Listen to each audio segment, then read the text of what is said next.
There we are. And good evening. Welcome to the Highlander Activities Center. And we have got Highlander Wrestling coming your way tonight here on the Highlander Activity Network, live on YouTube. Valley City and a triangular tonight taking on Fargo South and Manomen, Waubun Thunderbirds. And Paul McDonough with you high atop the hack, along with Matt March. Matt, how you doing? Good, Paul. How are you doing? Good, and I bet you're happy. I haven't had to do a lot of plowing yet. Yeah, it's been a pretty good winter. knock on wood. Josh just had us in the office the other day giving a little spiel about this winter. Well, I saw the nice video on the on the school website with you on there and Jamie, and it's like, wow, you guys, you were made for radio. But no, I kid. What'd you say, a face for radio? A face for radio. Well, I've got a voice for mine, okay. So that's another story altogether. But wrestling tonight, Matt, and Highlanders, well documented. This is a young wrestling team. 2-9 overall, 0-5 in conference play. Just with Colton Griebel and Ethan Miller, really the only two varsity kids that have a lot of experience. But what kind of experience are these guys getting, especially at the Rumble here 2 weeks ago, then last week at the Rotary? These younger guys, 7th, 8th, 9th, 10th graders, the kind of experience they're getting. In my opinion, building is what makes you great, okay? You have to struggle in order to be great, okay? Obviously, the last few years, that Highlander train, that express train's been rolling. You know what? The track had to get fixed a little bit here, so it's going to get rolling again. Okay, there's a lot of young kids coming up. We have a lot of 7th graders, a lot of 8th graders, that were some of mine and Ryan's express kids. And right now, kind of what you're seeing, a lot of people don't know this or really understand, is there was a transition from when Tim Miller was the express coach to when me and Ryan took over. And right here is where we're seeing that transition. Okay. And we knew this was going to come. We talked about this 6 years ago. Our numbers were low. Obviously, lately, our numbers have not been low. We have a lot of kids in wrestling. And really, on the high school team, we do have a lot of kids on the high school team, which is great. Mm-hmm. They just don't have, they don't have the battle experience. And just touching on express wrestling, something I want to touch on here. Last night on Coach's Corner, I had Victoria Sanchez, Deegan Kirschman, and Gabby Hannigan. And first of all, I thought I was in a slumber party because all it was a bunch of giggling and talking. And it was just a fun time with those three young ladies. But I got to break some news to them that Tim Miller had told us right before we went on the air. 30 girls in express wrestling right now. 30. That's outstanding. Yeah, I got the list on my phone. And those girls were like, wow. And really, it started with them. It started with Emma Milkey a few years back, where she was one of the first girls to wrestle for the Highlanders, and it's just continued with the 6 that are wrestling right now. All 6 are ranked in the top 6 in the state of North Dakota in their class, and that's A and B. Girls wrestling is a combined ranking. Yep. And but what does that just say about the progression of, not just in Valley City, but the progression of girls wrestling in the state of North Dakota? It shows. If you build it, they will come. It's all about girl power. It's about those girls making their own identity. Wrestling's historically been a boys' sport, okay? Not anymore. And what the coolest thing about that is Miley, Deegan, started when they were 7th graders. Yeah. We had them come wrestle with Express because they were brand new. Gabby was the first girl I ever coached. That was new to me, too. 20, 25 years ago when I wrestled, there was one girl in the state of North Dakota that wrestled. She was from Devil's Lake. Haley, obviously, she was one of our express girls, too. Brooke is the only one that I haven't. Brooke and Victoria were the only 2 that were not in express as younger kids. Yeah, and Victoria, literally last night when we did the interview, that was exactly 1 year to the day that she walked into the wrestling room. She's coming off a 5-0 Rotary, first girl to win a championship at the Rotary for Valley City, and she's a junior. It's too bad we didn't get her a little bit, but she's got 2 more years. Oh, yeah. And I could see some great things out of all of these young ladies as they progress here throughout the next few years. And they're all young. Yep. Sophomore for Deegan Kirschman. Gabby is an 8th grader. Haley is a 7th grader. Brooke is a senior, so this will be her last year. Yep. But look how far Brooke's come. Exactly. She was playing basketball up at BCN, and me and Tim went up there to talk to the kids about possibly wrestling, and she has a family background of it too. I wrestled with 2 of her uncles. They're a very athletic family. She said, "I'm gonna wrestle," and it took off for her. And we're gonna hand she we'll be talking more about the young ladies. We'll have junior varsity here coming up, and coming off the Rotary here, Matt, junior varsity wrestlers, some of them got a chance to wrestle a little bit varsity on Friday, and then if they got knocked out and eliminated, they came back and wrestled junior varsity. Leighton Hendrickson and Jaden Sir, both coming up and winning their weight classes. Jaden at 145 and Leighton at 172. But these guys are seeing, and we had, I want to say 6 or 7 that placed in the top 4. That's the future of Highlander wrestling right now. Those guys right now. Yep. And Leighton was one of our kids. I remember when Jaden started. He's still pretty fresh to wrestling. 3-4 years. Obviously Chase, he's been at it since he was in kindergarten. It's exciting. Those guys, and going to the Rotary. When I wrestled, we didn't go to that tournament very often. It's a tough tournament. Mm-hmm. Anytime you head west, competition seems to get a little bit tougher. And like I talked about being battle hardened, that's how those guys are getting to get the experience. That's how they're going to start cranking out wins, and that's how they're going to build this Highlander wrestling team. And back-to-back weeks for these wrestlers, the Rumble on the Red at the Fargo Dome, where you have, 1,800 wrestlers or something crazy like that were at that, and then you go to the Rotary. So at the Rumble, you're seeing, a lot of Minnesota kids, North Dakota, South Dakota. Now when you go to the Rotary, you got some Montana kids coming in that you haven't seen before. Montana, South Dakota, Western South Dakota. Western South Dakota, yep. And what is the phrase? I hear you mention it, Tim. All you coaches use it. Metal sharpens metal. Iron sharpens iron. Iron sharpens iron. Iron sharpens iron. And if you're going to get to be the best, you're going to have to face the best. Yep. And going back to Miley Christensen too, and we'll finish up. This would be my last thought with girls wrestling. But you look at Miley, 3 times in a row now she's faced the same girl in the championship. Last year, it's Aaliyah Cullinan out of Bismarck Legacy. Last year, beat her in the state championship, and now has dropped a couple of matches to her in the championship at the Rumble and at the Rotary. That sounds like a rivalry that's just making for greatness. Yep. And you know what? Miley got her in the state championship last year, 4-3. She lost her at the Rotary. She lost her at the Rumble. It's great to win those tournaments, but when February 15th, 16th comes around, that's when it matters. And I know that Coach Miller said on last night's Coach's Corner, she kind of bumped her head, she's going through some concussion protocol right now, and so she was a little off in that championship at the Rotary, where she lost 7-2. It was a 4-2 final of the Rumble, and so she said she wasn't Miley when she wrestled in that championship at the Rotary. But back to boys wrestling, that's what we got coming up. We're waiting for the JVers.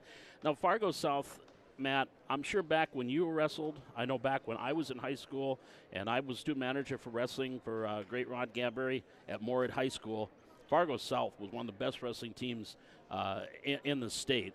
Things have changed a little bit for South wrestling. Things have changed. It's kind of weird for me to see that. I don't think we ever beat Fargo South.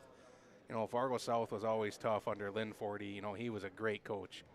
He had some really tough kids every year. Ever since I started watching wrestling in the late 80s, early 90s, Fargo South was always tough.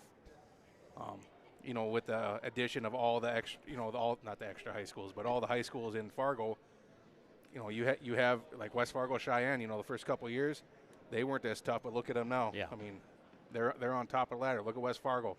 They perennially have been on top of the ladder. Same thing with Fargo North. Fargo North starting to climb back up the ladder. Yep. A couple of years ago, last year, they weren't as tough, but they're starting to climb back up that ladder.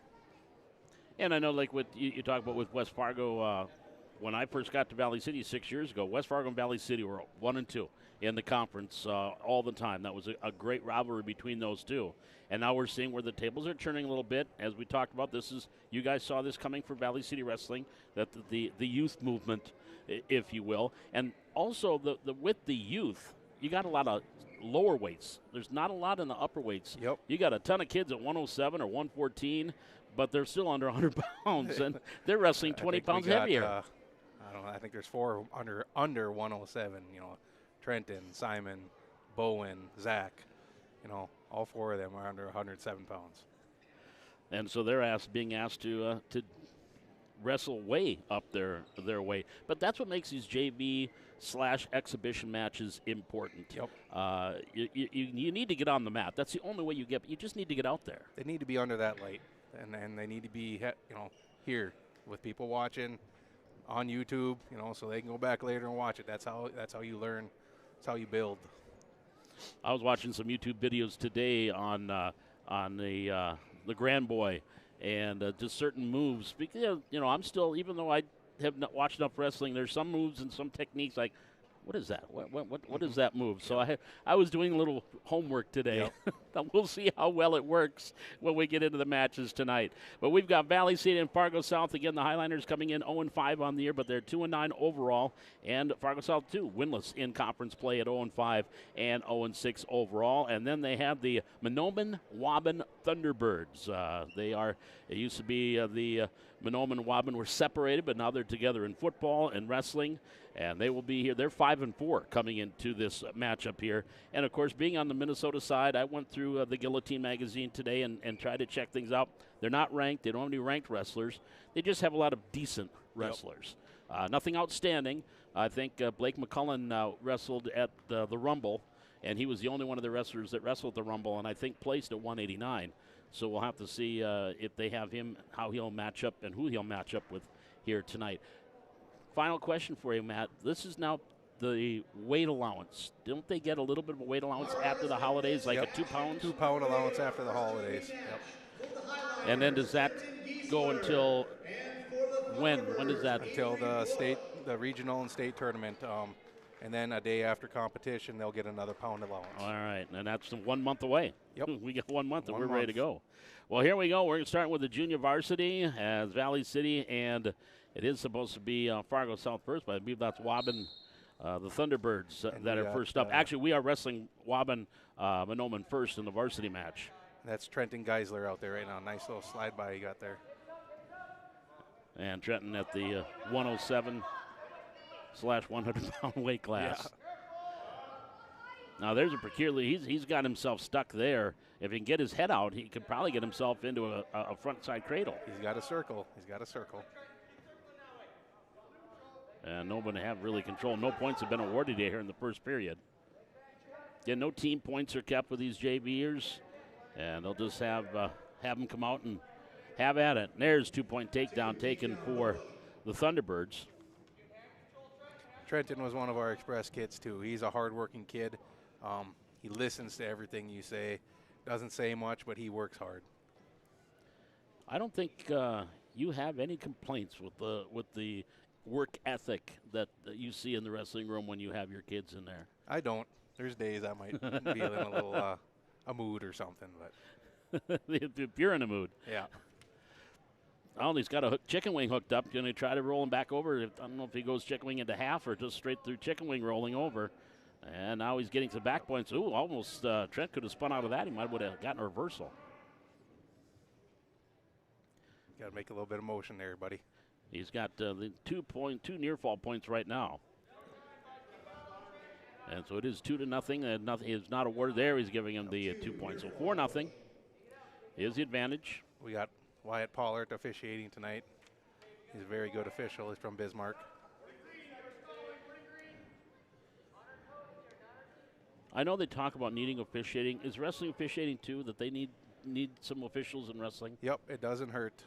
You know, when I was younger in college, just out of high school, I was reffing football and wrestling. It was a lot of fun. First period over, 4-0. It is a 4-0 is the score. And it will be going down as he's going to take down on his choice to start the second period. Did not get a chance. I apologize. Getting the JV lineup here for the Thunderbirds.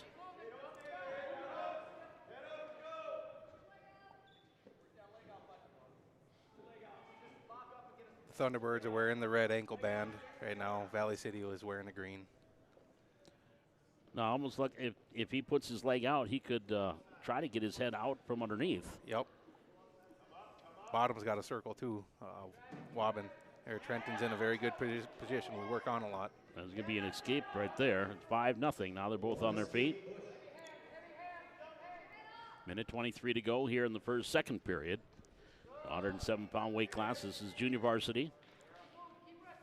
And actually, the weight class that's shown on the scoreboard will not change. There's a 2-point takedown. Now 7-0. That will not change here during the JV. It's not about the weight classes. It's just about getting out and wrestling. Yep, it's about getting those guys some experience. I have to say, looking at the mat, I was talking about this when we were setting up, when Brian Grewald was setting things up. I looked at the mat after they got it down. It looks seamless the way they got this thing set up. It's got Velcro seams on it. It's pretty cool. Brand new mat this year?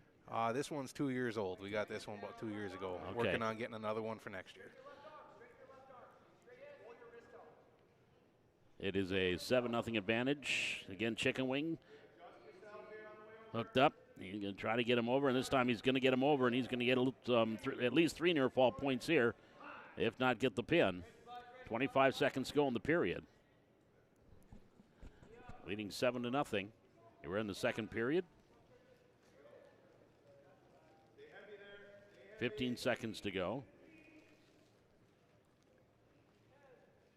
And keep bridging there as guys sort of try to keep those shoulders off the mat, or at least, and there it is. It's 4 seconds to go in the second period. That will come at 3:56 for the pin. Those arm bars get pretty tight when you run them. So Aiden Bush wins by fall at 3:56. Dustin Kruger, along with Tim Miller, the junior varsity coaches. Our next matchup for the Highliners will be Andon Bulow, and for the Thunderbirds, Tristan Jackson. So we got Tristan Jackson and Andon Bulow from the Wrestling Bulow family. Yep. He's the A, as there's He's 4 the A, boys, yep. and it's A, B, C, and D. Yep. Got Annan out there, Bowen's over there warming up, and then we got C and D sitting right here in front of me. I had the entire family on when they were Express Wrestlers Yep, last year for yep. on Coach's Corner. We had our Express parents meeting last night, and I was just telling people about check that video out to see, if they got questions about Express Wrestling, check that video out. There, Annan goes There you feet go, to back. Brandon. This is going to be a quick one, and he's got, Yep, there it good is, job, buddy. 16 seconds in. So a quick pinging for Brandon Bulow, or Andon, pardon me. Winner by fall, Andon Bulow. No, I love how Andon's grown up. When we had him in Express, he was just a little, well, not little, he was a roly-poly short Right, kid. yeah. And he was fun, always listened, and I love how he's stretched out and he's getting man muscles now. Well, when I look at him now, I'm like, that's not the same kid I interviewed last year. Yeah, I think he grew another foot. He's taller than me, that's for sure. Yeah. But again, one of those youngsters, one of those 7th graders that's getting a lot of mat time here for the Highliners. Now we got Quincy Corbin. I believe I think he's a sophomore this year. Sophomore. Yep. Yeah, if he get his head out there, up Yep, in the there's headlock, 2. there he goes. Oh, Yep. and he got the takedown. 2-0 advantage early on, minute 40 here in the opening period. And you look at the Highliner lineup too. I know in the varsity lineup that is put out. And now I did not see the coin flip, of course, to see who will present first and Yep. who will be the first to come to the scorers table, because that really plays a lot into deciding who's going to go out there. Yep, that plays into the strategizing of the duel, how you can move kids around up and down, or up weights, get someone to certify less so you can move them around in weight classes to help win a duel. And I will say, Aaron and TJ, I've never seen people able to strategize as well during duels as they do. And on this Highliner roster, there's only 3 seniors, 2 that will be on the mat tonight. Carter Jewett, Ethan Miller, Corbin Golovanov came back out this year, and he got some hurt ribs, I think, early, right before the holidays. Yep. He got himself hurt. Yep. So there's a 2-point takedown, 4-1. And Quincy's a hardworking kid, too. He was in Express when he was probably a 2nd, 3rd grader. Took some time off, and he came back a couple years ago, and he's loving it. Every day I practice, when I come in there for Express, their high school is just getting done, and he'll ask me, ask for some pointers or some, mental advice or mental tips. Mm-hmm. He's a good kid. And you'll see that a lot. Maybe they'll start Express, they'll wrestle for 2-3 years. Yep. Then maybe take some time off, but then realize, and then they come right back at it. Yep. Do you also find too, if they take a couple of years off, You don't really have to reteach them much, do you? No, they catch on pretty quick. Period. Corbin leads 4-2. The Quincy up 4-2.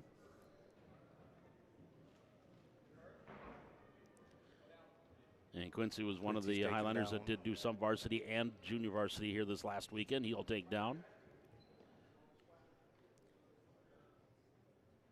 The more wrestling that I watch, I try to think of what's going on in their minds when these guys decide if they're going to be down, if they're going to be up, they want to go neutral. I think it all depends on what they feel their strength is at, isn't it? Yep. A lot of times, you score more points from bottom. Well, you shouldn't say you score more points from bottom. Getting out from bottom is kind of a nationwide kind of thing. Yep. You watch college wrestling, most of them, 99% of them will choose down when they get choice second period. Well, there's a quick pin. Boy, nice job there by Quincy. As he was down, 2 near fall points, he was tied at 4, and just like that, he got himself a reversal and a pin. Hit a reversal and put him right to his back. So Quincy Corbin with the fall, and the victory for the Highlander Junior Varsity. Now, see who comes out next year for the JVers. For the Highlanders, Austin Jewett. Here's And Austin for the Jewett. Thunderbirds, Drayden Antel. And Raiden Antel coming out for Valley City, or for Jewett coming out for Valley City. This is Austin's first year in high school wrestling. I believe he was an express kid for a year or two when he was a first or second grader. Again, he took a bunch of time off and came back out for wrestling for I think he's a senior this year, I believe. I believe you're right. Yep. And I know he's been nursing a wrist injury or a hand injury or something, but give him a lot of credit coming out his senior year. He works hard in the wrestling room. When I walk in there, he's pretty sweaty. Carter Jewett, also a senior. Yep.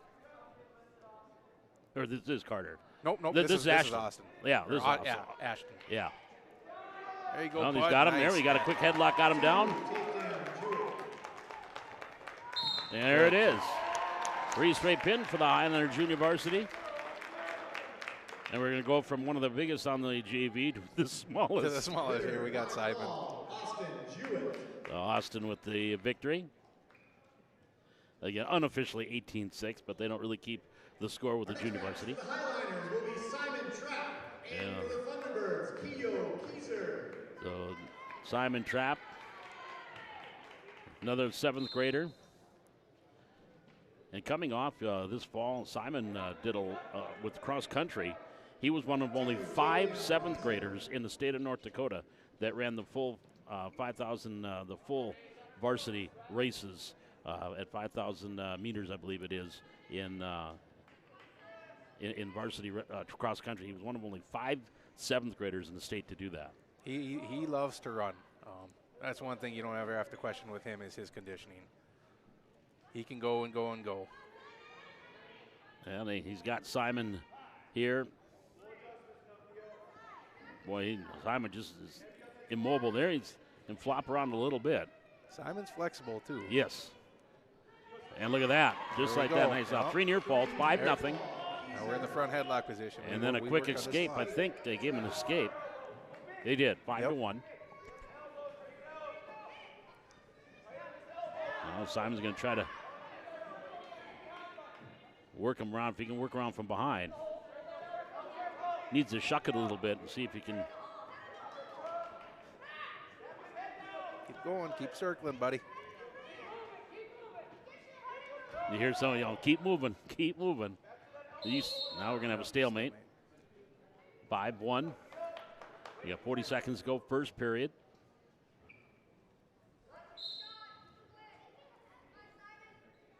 Junior varsity matches here. Valley City and Manomen Waubun. The Thunderbirds. Talking with Rob Hunt. Said back when he was playing football for North Dakota State, had a Waubun Bomber that was on the O-line with him. Oh, really? I remember watching Rob wrestle in high school. He wasn't too bad for Cavalier. Yeah, he was a hammer. And now he's got his 2 boys are doing the same thing. Yep. And we'll see both of those, Dylan and Owen. Might see Owen here during JV. It's going to be 5-1 your score. The first period is over. Keyser leads 5-1. I'll wrestle around with Owen a little bit at practice. He is a strong boy, I can tell you that. And just an 8th grader. And just an 8th grader. It's looked like, too, since wrestling has started, he's slendered and trimmed down a little bit from what he did with football. There's a caution. Got on a little bit too quickly. Easily leading at 5-1 here in our 5th junior varsity match, an exhibition match, if you will. And a quick sit out there by Simon. Nicely done. Now he's got the escape, 5-2.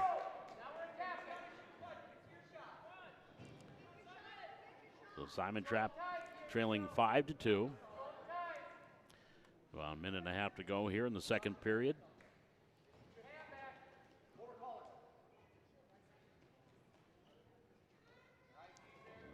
Ooh, nice sprawl to get out of the way of that single leg attack. It's funny when you get to the lower weights and the upper weights, the strategy where the lower weights are going to sit there and just kind of size each other up a little bit. Upper weights are just going to grab the heads and dance around for a while. There's a lot more action with the lower weights. Ooh, careful. Yeah, a little bit more mat to work with. They're off the mat. Restart 5-2. You know, I believe this is Simon's 4th year of wrestling. He started when he was a 4th grader. Okay. So 4th, 5th, 6th, 7th. I think I did count on the roster. There's something like 8 or 9 7th graders that are on the that are listed on the varsity roster, but most of the time they're going to be doing JV. Right.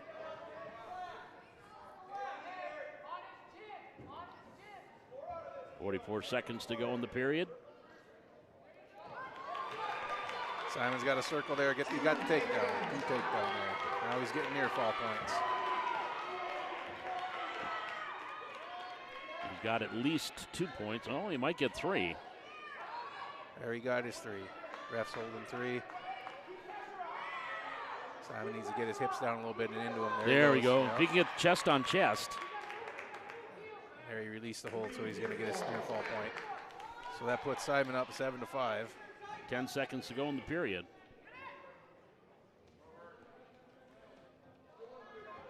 And nice quickly brought it on. Nicely done. And it'll be Simon's choice to start the third period. Actually, no. He deferred.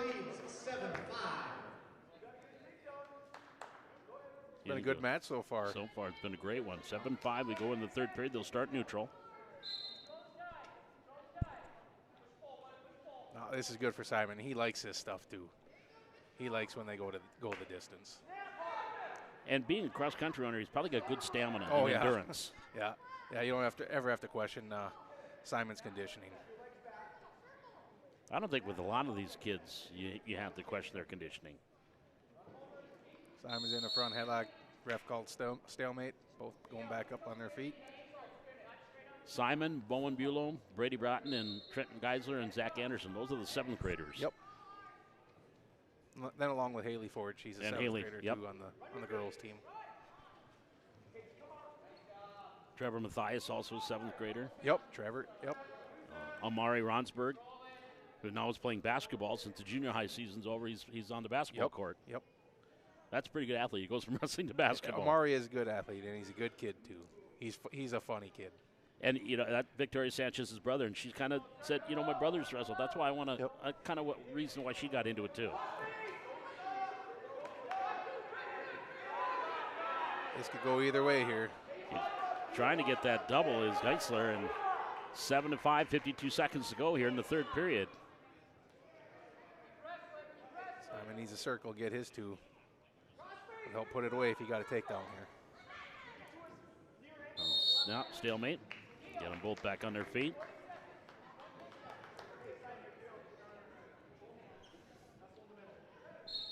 .40 seconds to go. 7-5. Simon Trapp leading. No stall calls yet. Been a pretty exciting match. Yeah, nobody's really backing away, backing down. Well, Simon's up by 2, but he's still looking to score. There's his 2 points right there. 9-5. Got to scoot hips, lock a leg. There you go, bud. And 15 seconds to go. Now, a lot of times when an official gets down there, sometimes they might tell either top or bottom, do something. Get going. Move bottom man, move top man. Final seconds here. Simon's going to win this one by decision, 9-5. Simon's still looking to score right at the end. That away. He'll go until that horn sounds. Yep. Winner by decision, 9-5. Unofficially, 22-6, Highlanders leading here in the junior varsity. Again, as I mentioned, they do not keep team scores. I'm doing it in my Our head. next match for the Highlanders, Bowen Bulow. And Bowen. for the Thunderbirds, Jameson Bowen is a Leduc. 7th grader. Yep, Bowen's a 7th grader. He's a hard-working kid. Both he and Simon, they have to run around in the shower just to get wet. I mean, Yeah. The wind that we've been having here lately, they got to weight themselves down. Yep. And I'm being facetious, but they're wiry, though. They are. You watch those two go at it at practice, too, and it's fun to watch. You know, they're both, they both love to wrestle. They both like to scrap. Bowen hit his little slide by. Oop, got himself in out Slipped of off, position. though. No points yet.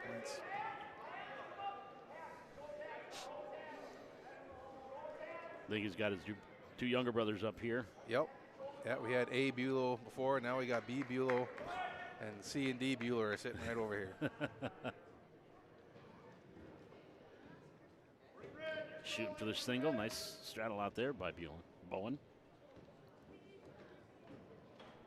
Now I'm just sitting up here with you, Paul, watching all my Express wrestlers come walking in here. We had our parents' meeting last night, and I encourage the parents to bring them to the duel tonight. I see a lot of them walking in here. Yep. It's pretty cool to see that. And if folks want to get to, we got 2-point takedown there by Bowen. Yep, getting near fall. Now he's got him. He's got chest to chest. 45 seconds. There it is. Minute 15 for the pin for Bowen. I believe we got Trevor Mathias coming up next. Bowen Bulow. I think. Looks like, yep, that's Trevor. I can tell by the walk. Yep. Our next match for the Highlanders, Trevor Mathias, and for the Thunderbirds, Don Turner. Trevor, 7th grader, wrestling around the 172 mark. Yeah, Trevor was one of our Express kids too. Started when he was really little, took some time off, came back as a 5th and 6th grader, and just learned to love it. And he likes to scrap. And he's another one that has grown up and is slender down a little bit from his earlier years. Very noticeable how much Trevor's grown up in the last year or two. Not sure if Dad Ryan wrestled in Oaks in his Oaks days or not. I don't think Ryan did. He was a football guy. Ryan was my football coach in high school. Oh, man. Yeah. That's dating you. Of course, he still runs Thunder football here in Valley City. Yep, and he talked me into helping him with that this year, too. What a fun year it was, too, for Thunder football. Pretty cool. And Express Wrestling, we talk about Express Wrestling, Thunder Football, Viper Hockey, all these youth organizations that we have, the Valley Twisters Gymnastics, they're the future Highlanders and very important to these high school teams being successful. Feeder programs, I mean, a lot of people say, it's just sports. Well, for some people, it's pretty important. Whether the kids need some discipline, whether they need some activity, something to focus on. Whether it's a family history thing, a tradition. We have a good tradition of athletics in Valley City, and I'm happy I get to be a part of it. I just saw a quote on Facebook from Christian McCaffrey, of course, one of the best football players in the NFL right now. He said, I did everything sports-wise growing up, and it was the best thing I ever did for myself. Yep, absolutely. Just body movement, discipline, staying healthy, being able to listen to somebody. Yeah, yep. Everybody says sports teaches you the life's best lessons. And I'll say wrestling will teach you the life's best lessons. Yeah. It looked like Trevor was going to try to hook up the chicken wing. Now he just rolls and he has it. Got the takedown. He's up 2-0. He was working a butcher right now, we call it. Okay. Cross face. Cross face, yep. Yeah, both arms there. He's going at it again there. Yep.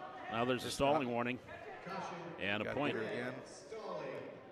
Now he's getting near fall. He's got it locked up. There we go. There it is. Well done, buddy. Trevor. Minute 55. 5 seconds to go in the first period. Trevor Mathias with the fall. Winner by fall. 28-6, Valley City. Looks like we got Trenton coming up here again. Trenton Geisler. Up next for the Highliners. Yep, that's Trenton. Geisler. And for the Thunderbirds, Waubun. Now I know in tournaments and it's a 45-minute wait period, isn't it, for it's a either wrestler? 45 or 35. I know there was discussion of changing that to a shorter time. Yep. With the, there's a lot of increases in the number of matches athletes can have nowadays.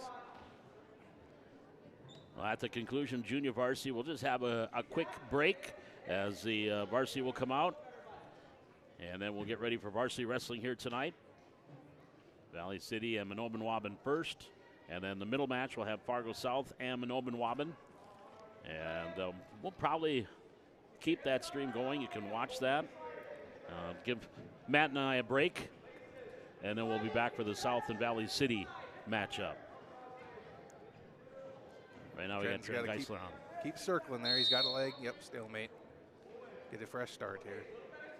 Minute 18, first period.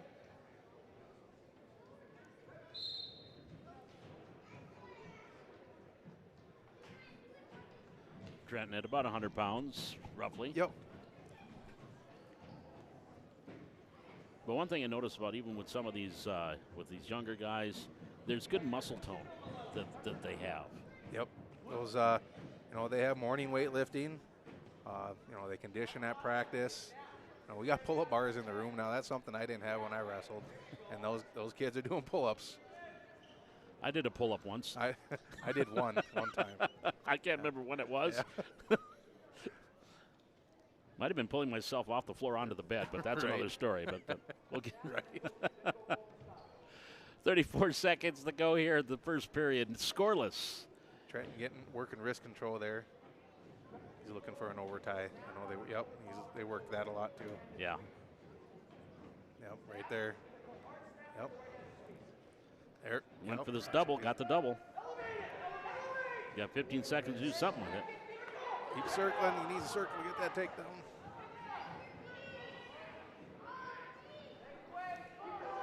Look like he's going to have time to do anything. 4 seconds to go in the period. Duck real quick. At the end of the first period, we have And it will be, he wants to defer. He'll take down. I've noticed, too, a lot of wrestlers, if they know that they are quick off the whistle and they may be down by 2 points going into a period, they'll take down because they can get that quick escape, then a quick takedown. Yep. And get up by one. No, just like this match here, it was 0-0. Good first period, scoreless first period. Waubun took down. Yep. Wants to get up, get on his feet, possibly get, escape, 2 points, then he's up 3-0. Trenton kept breaking him down, has him down. Looks like he's trying to hook up the chicken wing. Well, He's running a half there. Yep. Going with Small the half. Getting near fault. Just out. And Sink that arm in there. Yep, get him over, get chest on There chest. we go. He's counting. Arches back a little bit. There, he's got it. Nice done. Good job, buddy. 41 seconds into the period at 2:41 on the fall there for Trenton Geisler. winner by fall, Trenton Geisler. Well, he said Geisler. We're saying Geisler. I think it's Geisler. I think it's Geisler. Yeah, we'll go with that because we know He better, never don't we? corrects me when I say And that. I'm sure that it's been said either way. Yeah. Next up for the Highliners, Quincy Corbin. When we go down to the floor, I'll ask him what it is, just so we have it right next time. Quincy Corbin back out there Balsimer. for Valley City, getting his second exhibition match here. And this is why team scores aren't kept, because you will get guys that'll get 2 matches. They're not going to probably do 3 in a night for one individual. They'll do 2, though. No, I guess you never know. If Quincy wants to wrestle, and I know he would. If somebody asked him if he wanted to do a match, he'd do it. And it probably all based on, too, what the other team has brought and what they want to do as well. I mean, this kid looks, just looking at him, probably 10 pounds bigger than Quincy, and they probably just paired him up so that they could both get a match. Yep. A lot of times weight classes in JV, junior high, exhibition matches, there's a little bit more flex in them. Well, Well, Quincy's staying. Just about got, yep, there's 2. He's got the 2 points. Now tied at 2-2. The reversal there for Quincy.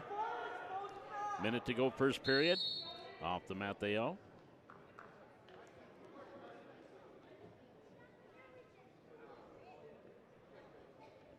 Quincy, another one for the Highliners. Junior, 145.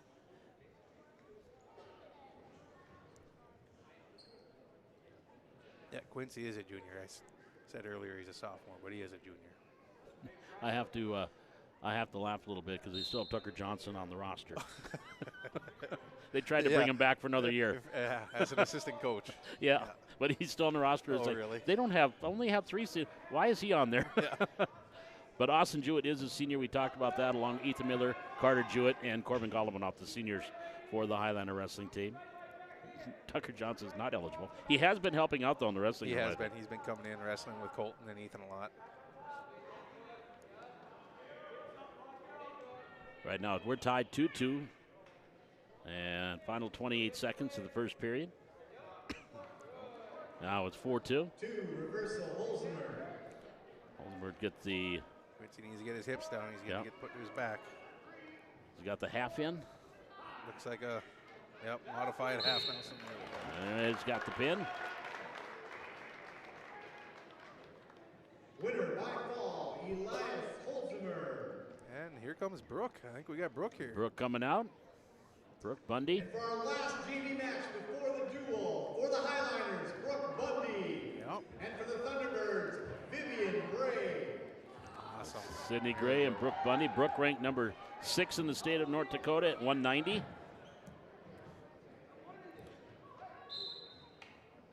And I believe it was the holiday tournament here that Brooke went through it like a hot knife going through butter. Yeah. I think she wrestled a grand total of 59 seconds. Yep. She put them all to their back. Quick 2-point takedown for Brooke. One thing, I don't know if you've noticed, Paul, but the girls have their own singlets this year. They do, too. yeah. They're not like the boys. In the last couple of years, we did have girl cut singlets, but they were, the same design as the boys. And we're trying to get this girls wrestling thing really to take off, and we decided, as a collective group, that the girls need to have their own identity. And they got to help pick their own singlets, and I think they're pretty sharp. And Brooke is seconds away from getting that pin. Yep. Minute 15, and there it is. 48 seconds, and Brooke gets the pin. And she's excited. She is happy. Yep. Winner by fall, Brooke was pretty handy mechanic too. She was is. It last year she was coming to do Coach's Corner, and she's a Barnes County girl, and she ended up going in the ditch with her truck, and she ended up having to work on her truck and get her truck out of the ditch in order to get to the show on time. Yeah, she's quite the Brooke. Well, that is our junior varsity matches, and I think that is the conclusion of the JV. Doesn't look like they're sending anybody else out there. Because they did say that was the last match before the varsity match. Right. So we'll step aside. We've got varsity wrestling coming up here. Valley City against Manomen Waubun. We'll be starting at the 107-pound class. Chase Coughlin, Trevor Nielsen going here, and that'll be just a few moments away. We will start with our varsity match. This is Highlander Wrestling live from the Hack on the Highlander Activity Network. Oh, why do you have an extension cord? That's mine. Why do you have it? I was always Oh, yeah. No, I'm good. You need it. I'm going to try to get this camera in front of these lights. Oh, sure. Because I'm going, the iris is so close because it's light and then it gets dark. My screen is super dark. Sure. I want to get it. Move the camera down.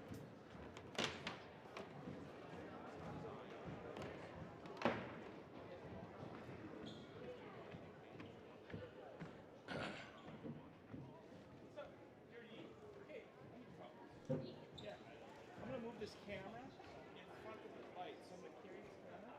Make sure the cables come with me. No, it's not okay. We got to get it back up fast.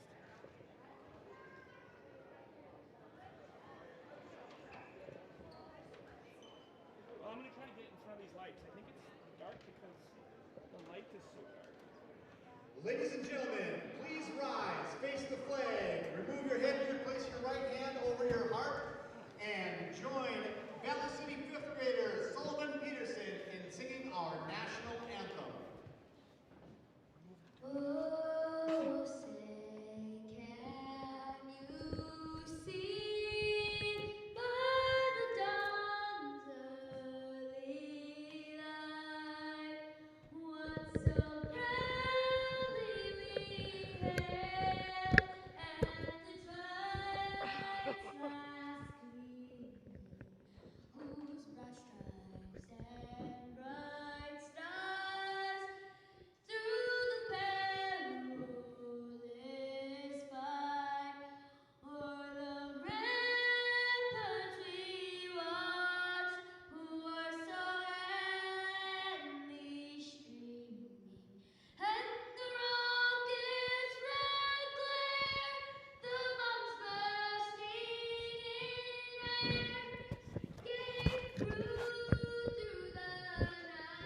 the Highliners, Chase Coughlin. And for the Thunderbirds, Trevor Neeson. At 114 for the Highliners, Zach Anderson. And for the Thunderbirds, Brandon Miller. At 121, the Highliners are open. And for the Thunderbirds, Dominic Neeson. At 127, the Highliners are open. And for the Thunderbirds, Wakiza Fairbanks. At 133 for the Highliners, Colton Griebel. And for the Thunderbirds, Clayton Hoban. At 139 for the Highliners, Hunter Undum. And for the Thunderbirds, Kate Walls. At 145 pounds for the Highliners, Jaden Sir. And for the Thunderbirds, Manny Johnson. At 152 for the Highliners will be Cruz Kappelman. And for the Thunderbirds, Dylan McCullen. At 160 for the Highliners, it will be Carter Jewett. And for the Thunderbirds, Connor Lacey. At 172 for the Highliners, Ethan Miller. And for the Thunderbirds, Logan Abdo. At 189 pounds for the Highliners will be Andon Bulow. And for the Thunderbirds, Blake McCullen. At 215 pounds for the Highliners, Dylan Hunt. And for the Thunderbirds, Drayden Antel. And at heavyweight, for the Highliners, Owen Hunt. And for the Thunderbirds, Damian Cochran. The Thunderbirds are coached by John Short. He is assisted by Steve McMullen, Kellen MacArthur, Sam Twistle, and Donald Jackson. The Highliners are coached by Trevor Hansen, Aaron Larson, Tim Miller, Dustin Kruger, Bennett Roggelstead, Brandon Larson, and Austin Roggelstead. Our official for tonight's duels is Wyatt Pollard.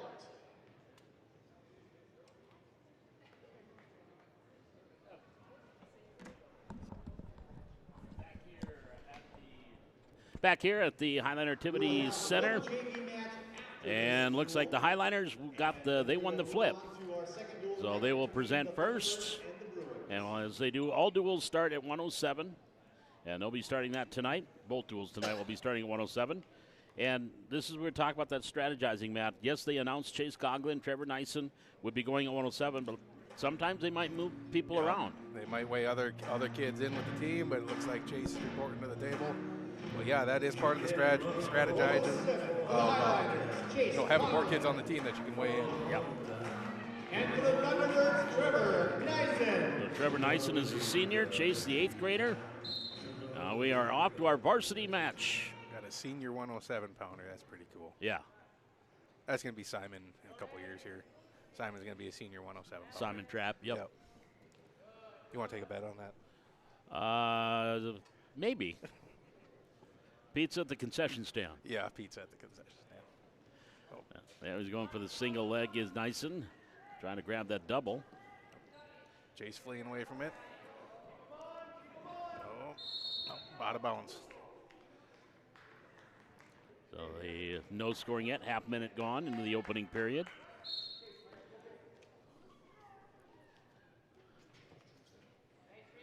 Coach T.J. Hansen, Aaron Larson, the coaches for Valley City. Assisted by a lot of people. They're Nyson with the takedown. Tim Miller, Dustin Kruger, Brandon Larson, Austin Roggelstead, Bennett Roggelstead, Sam Reiger, Tucker Johnson, Mark Miller. There's almost more coaches than wrestlers. Nope. Ryan Coughlin, Matt March. And they're working on the half. Nyson trying to get him over. He's got 2 points, 2 near fall points right now. Maybe 3, but I think 2 for sure. Yeah, It's going to be 2. 2 near fall, Eisen. So it is 4-0, nice an advantage here in the first period, 45 seconds to go. Glad you could be with us here tonight on the Highlander Activity Network, wherever you are, or maybe you're in your vehicle heading somewhere. Hope you're enjoying the broadcast tonight. Matt March, Paul McDonald with you for Highlander Wrestling on the Highlander Activity Network. Ray Nelson, Brian Crewell working our cameras tonight. Taylor Feeler, our spotter. There's a Nason got him back down to the mat. 15 seconds to go. He's going to get more near fall. Chase quickly gets on his belly. Fall there. Still holding the same hold. There's 2. Going to be 2 more, so it's 6-0. And the whistle. 6-0. Trevor Nyson from the Thunderbirds leads. It's his choice. Probably and defer, and actually it was Chase's choice. Chase deferred, and Trevor takes down. As we start period number 2. Chase must be a left-hander. No, he's a right-hander. He's a right-hander, but he got on the opposite side. There's a sometimes do that just to throw him off a little bit. 7-0. Trevor Nyson with the advantage. Now they're both back up, man. Nice spins him around and got himself a 2 points, a double leg takedown. Take a 9-0 lead. Of course, being the Manomen Waubun, the Highlanders have not faced any of these wrestlers this year in any tournaments. I think Manomen Waubun might have gone out to the Sartoma in Grand Forks. It is 9-0. Trevor Nyson leading. Minute to go, second period with 107. Fighting for near fall there. Chase trying to stay parallel with the mat.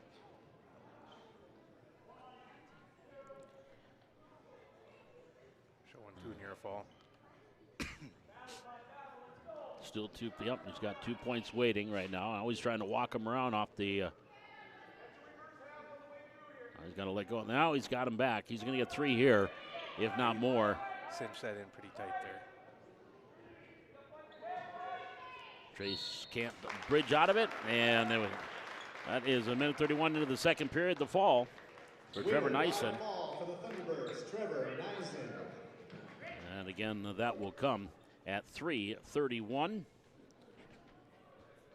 And Manomen Waubun leads 6-0. For the Thunderbirds, Brandon Miller. Brandon Miller will come in against Zach Anderson. And for the Highliners, Zach Anderson. There we got Zach, man. That boy has a heart of a lion. He was went to a national tournament last year. He was on Team North Dakota. Yep, he was on Team North Dakota. Zach started when he was a kindergartner too. And the adversity that he's had to overcome, and he doesn't even know it anymore. Nope, he fights through it. That's why I say he has the heart of a lion. There isn't a whole lot of quit in that boy. No points as of yet. Half minute gone. Now 2 points there for Brandon Miller. And Brandon Miller wasn't even on the original lineup tonight for Manomen Waubun. Gabe Demir, a 7th grader, was in the original lineup. So they switched out. And there was one of Zach's funky moves right there. Yep, he's got a couple of them.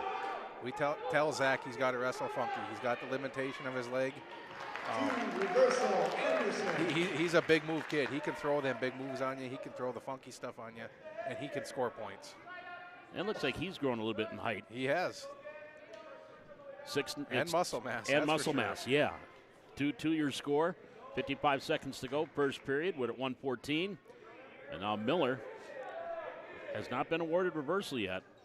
Now he is. Now it's 4-2.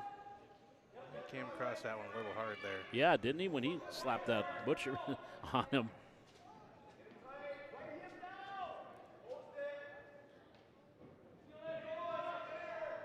Now he's trying to use his chin on the chest and pull him over. Now he's got Zach on his back. He's going to get at least 3 near fall here. And a pin. A minute 41. Brandon Miller with the fall. And it's now 12-0. And the next two weight classes, Valley City, I believe, is going to be open at 121 and 127. At 121 pounds, the Highliners are open. And so it will be And 18-0. Dominic Neeson. And Dominic Neeson, a senior, who was 10-0 on the year, will get the forfeit. Highlanders also open at 127, the last open weight for Valley City.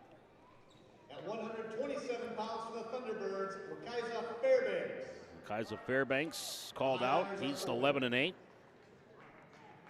And it is going to be a forfeit here as well, as the Highlanders are open at 127.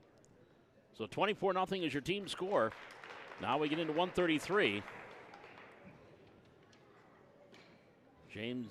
Clayton Haven against Colton Griebel.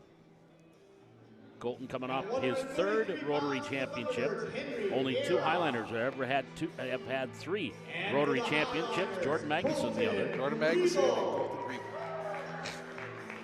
Officer Magnuson is called now. Officer Magnuson. Out in Wofford City with his brother.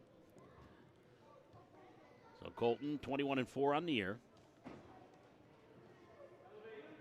Working here again against Clayton Haven. There's a 2-point takedown. After Colton lost at the Rumble, and I asked this Coach Miller about, does he need to refocus? No, he's fine. He's got his focus. Yep, his focus is unbreakable. Yep, he knows what he needs to do. And he came back and walked through it. There's a quick on his back. He's got Haven on his back. Minute 15. And Griebel is going to get himself a pin here, right there. 48 seconds in, Colton picking up the fall. Winner by fall. That gets the Highlanders on the board, 24-6. Colton's a tough dude. Obviously, he's a good wrestler, but he is a tough dude. At 139 pounds for the Thunderbirds, Cade Waltz. And for the Highlanders, Cade Waltz, the 8th grader. Undum. And Hunter Undum coming in here at 139. Hunter, another one of those young wrestlers that's really improved himself over the last couple of years, freshman. And he's trimmed down a little bit. He has. He got tall and thinned out. Got some muscles. Cut his hair. Cut his hair. I was saying he and Leighton had the great hairdos last year. Well, he had it earlier this year, too, right before Christmas. I was teasing him. I said, Hunter, you get a haircut, you're probably going to give yourself a 3-pound allowance here. Still no points awarded here. Cade Waltz, the 8th grader. There you go, bud. Keep moving. Keep moving. There's a takedown for Undum. 2-0. Hunter Undum leading. Hunter is a strong kid. He's been a strong kid since he was in kindergarten.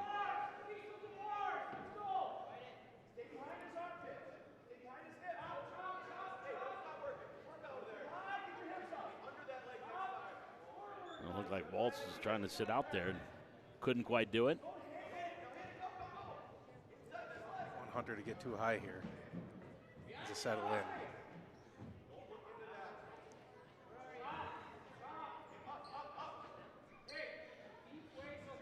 On the edge of the mat, not much going on right now. Hunter up 2-0. And probably a good thing they ran out of mat there. Yep. Things are getting a little iffy.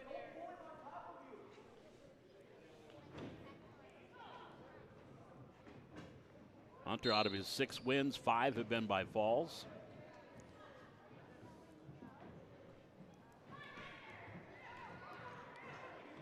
Leading here 2-0.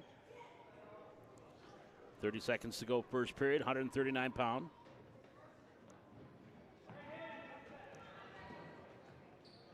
(24-6) right now. Manomen and Waubun leading.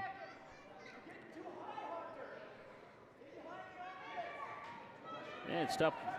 Oh, he's got to clear that leg. He's got to clear the leg. Got the half on him there. He's got him. He'll get 2 for sure. Looks like he's got 3 coming. Yep. And a quick pin. Nice job by Hunter Undum with 4 seconds to go in the period. Winner by fall for the Highlanders, Hunter Undum. 156 for the fall, and it's 24-12. And now Jaden Sir coming off the Rotary Championship at 145 junior varsity. At 145 pounds for the Highlanders, He'll take on Manny Johnson. Jaden Sir. I love when they get to pick their walkout music. Yeah.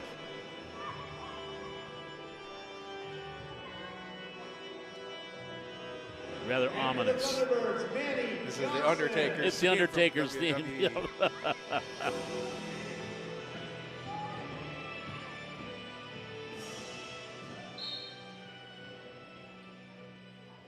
So Jaden Sir, 8 wins on the year, 1 fall. Against Manny Johnson here at 145 off the mat. Jaden has improved so much this year. Just watching him in the wrestling room, you know. And obviously he's a built kid. He's tough, strong, very good on the football field. On the varsity side on Friday, did go 0-2, but then went 3-0 on the JV side, winning the 145-pound weight class at the Rotary this past weekend. One of 2 champs Valley City had. What is Jaden, a 9th grader? He is a 9th grader, yeah. 9th grader. And wrestling Manny Johnson, a sophomore.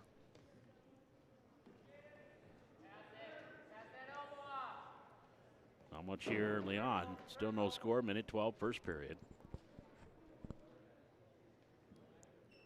It's kind of sizing each other up right now.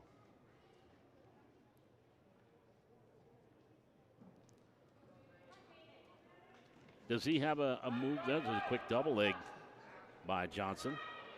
But lost it. Trying to bring him down, and Johnson's going to get the takedown.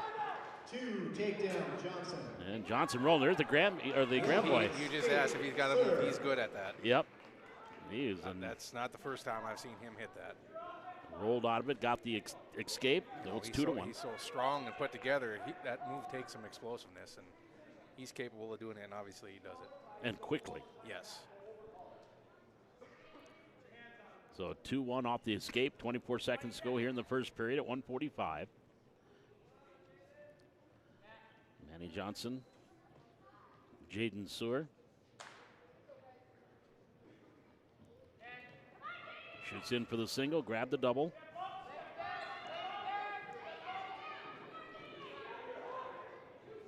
And both get back up on their feet, and that'll take care of the first period. After 1 period, Johnson And it will leads be 3-1. deferring, will Jaden. And Manny wants up, neutral. Then we start the second period, 2-1. Manny Johnson, Manomen Waubun leading.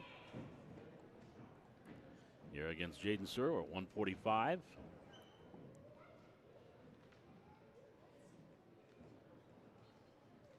Got this triangular here tonight. Kind of a slow week for the Highlanders. They got the triangular tonight, and that's it for most of these wrestlers. Yep. And Colton and Ethan will be heading to rugby this weekend. Girls were to go to Minot. They're going to take the weekend off. There's that explosiveness from Jaden. There is a Nice quick slow takedown. single there. Yeah. 3-2, Jaden Sewer leading. Minute 23 to go, second period.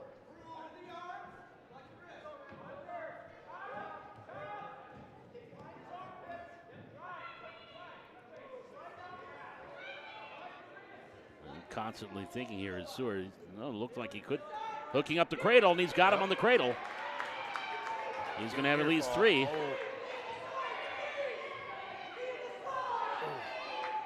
Put him away, bud.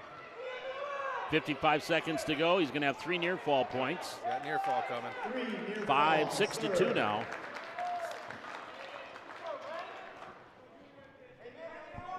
Catherine just left me hanging. She left you hanging. Oh, it's all right. Oh, she's got to get with the. She's got her friends over there. Yeah. Express girls group over there. 6-2, Valley City's Jaden Sir leading here at 145. 30 seconds to go here in the second period. Had that cradle, got some near fall. Johnson up on his feet and potentially dangerous.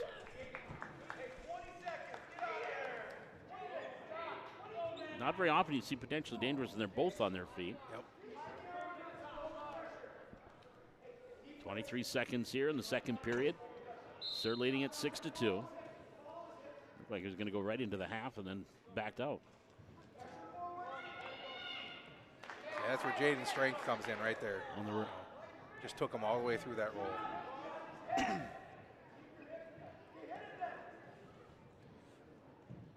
Yep. There's bread and butter right there. He's going to get two back points. We'll give him 2. 8-2. Jaden Sir leading as we get ready for the third period. I believe this is our first match that's gone the distance, Yep. or at least got into the third period. Third period. So we were talking earlier about, you know, a lot of wrestlers choosing down. Obviously, Jaden's strength is on top. Yeah. He's very, I mean, he's versatile on top and bottom, but he is very tough on top, and he just elected to take the top position. He's got a lot of different ways that he can score points. Leading here right now, 6-2. 15 seconds gone, third period. Highlanders trailing the duel 24-12, but gave up 12 points at open weights at 121 and 127. Jaden was looking for a quick cradle there. That's where he got his Yep, near here it fall comes points again. earlier. Yep. Here it comes. Bringing the knee to the head. Looks like he's got it locked. And he's got him over. He's going to get at least 3 more. And there he's got it. With 1:18 to go in the third period. 4:42. 3 straight falls for the Highlanders. Cut the lead down to 24-18. And now we'll move up to 152. Dylan McMullen scheduled to take on Cruz Kappelman. Cruz is a sophomore. But it's going to be Connor Lacey, the junior, from 160. So Connor Lacey will wrestle. I got a feeling they're going to try to match up Blake McMullen and Ethan Miller at 189 or at 172. Venture to say so, yeah. There again, you know, it depends on how this dual score starts going. You know, the strategizing. And that would be the next one. I know TJ and Aaron got this figured out. So there you wonder if they're going to move Dylan McMullen back down to 172 or move him up to 172. Cruz working in the front headlock. Trying to run the corner there. Cruz 3 pins out of his 5 wins this year.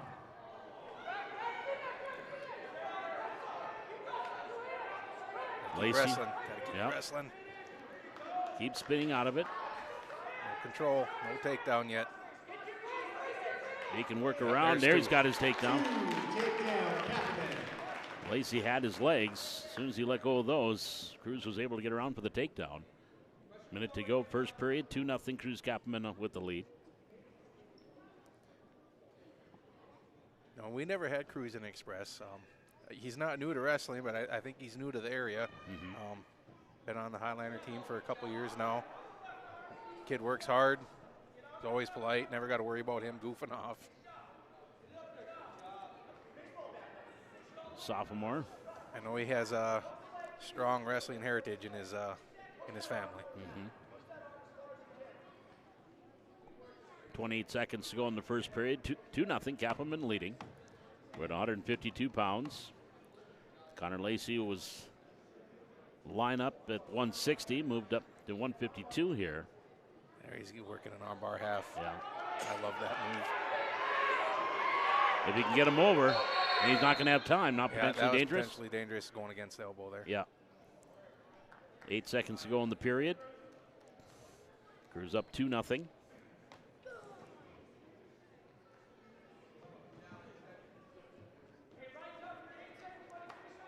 Takes a quick glance at the scoreboard. See how much time he has to work with when it isn't much. Keep him, keep breaking him down. Yeah, there's a lot of moves put together there. That was nice. Nice exchange.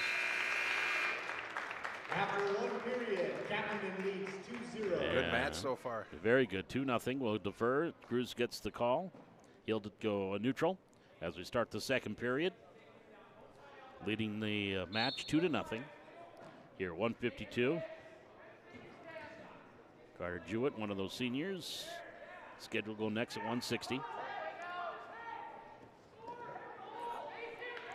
Run the corner. Got too high there. Yep. There's a takedown. takedown. Tied up here. Fresh match. Let's go, bud. Tied 2-2.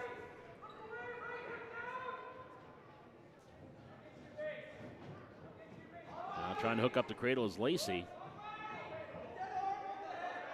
He get those hands together, and he does. Now he's got him over. Right hands. But rolled out. Didn't break near fall. Yep. Minute 15 to go in the period. Still tied 2-2. Still that thinking cradle here. He's got it hooked up. Cruz doing a nice job not allowing him to let it over. Now he's got an escape. 1 minute to go. Cruz nice up. Takedown. And he's got the double A again. It's now by a 5-2 margin. Kapperman takes the lead. Inside a minute to go, second period. Worry about your headgear, wrestle. You don't need to look pretty. Right. It's not in your eyes, it's not a problem. Oh, you almost got too high there. Oh, and Lacey, he's going to get a reversal here, I think. And there it is. There's 2 reversals. 5-4, 28 seconds to go in the period. No near falls. Or did he give him? No. Nope. Knees have to be inside the cylinder. That's how I understand it. Okay. 5-4. Advantage to Cruz Kapperman. 28 seconds to go, second period at 1:52. Manomen Waubun leads the duel 24-18. Off Nice the whistle. Switch. Yep. Sitting out. There's a reversal for Cruz. Up 7-4 now. He's got some time to try to hook something up here in the final few seconds. Lacey will have the choice to start the third period. 5 seconds to go. That will take care of period number 2.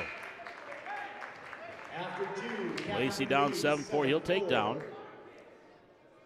And again, thought here, either reversal or a quick escape and takedown. Yeah, Cruz has to keep pressure on him. He was getting too high up on top of his shoulders there. Got to keep hip pressure on him. And he sits out. There's the escape. Then he kind of stumbles. 7-5 off the escape by Lacey. Just starting here, third period at 1:52.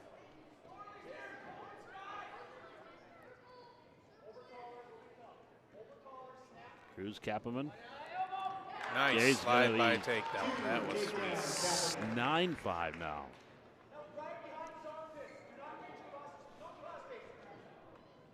Oh, Cruz on the near edge of the mat.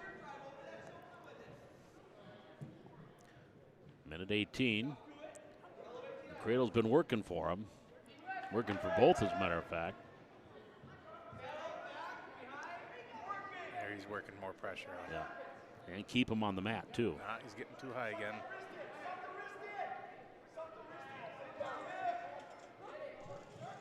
.55 seconds to go. Oh, he's got... Potentially dangerous again. He's going to get 2 near fall points, go up 11-5.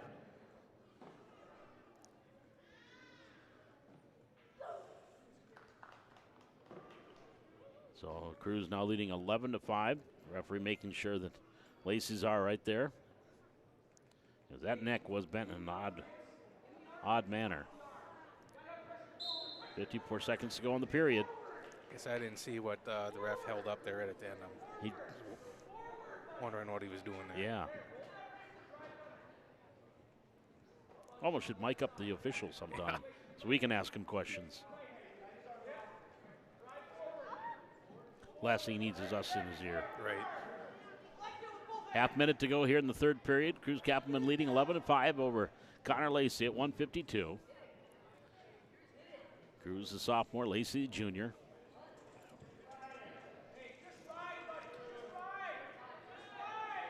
He's trying to ride him out here with the final 15 seconds. And broke him down nice. On him. Yep.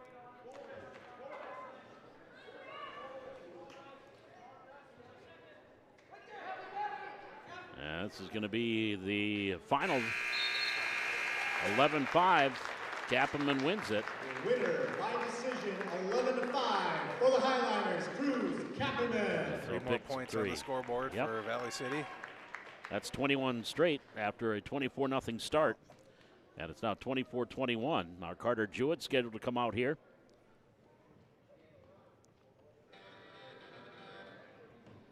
At 160 pounds. And we'll see if they send Dylan McMullen. Jewett. The Thunderbirds are open. So the Thunderbirds are going to be open. So Carter Jewett will pick up the win by forfeit, or will get the win by forfeit. The Highlanders take the lead, 27-24. Now let's see if Blake McMullen comes out to face Ethan Miller. 72 pounds. For the Thunderbirds, Logan Abdo. Nope. And for the Highliners, Ethan Miller. It will be Logan Abdo, the freshman, against the senior Ethan Miller. Coming off a fourth place finish at the Rotary.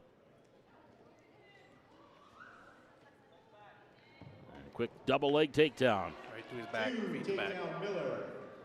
2 near fall. 2 near fall. 4-0 Miller. Setting up the hat. And he's going to have him. He's going to get 3 and there. 25 Ethan's seconds. Done that little drag half since he was a little kid. And he makes it look so effortlessly and smooth. For the Highlanders, Ethan Miller. 33-24. Highlanders up off the fall by Ethan Miller. Now scheduled here at 189 is that Blake McMullen, the sophomore. 89 pounds for the Highlanders. And then Bulow, the freshman for Valley City. And for the Thunderbirds, Blake McMullen. So it is Blake McMullen. And in 6 wins, 4 pins this year. As I mentioned, McMullen was the only Thunderbird that wrestled at the Rumble at 189, placed. Goes for the double leg, gets a quick takedown. McMullen.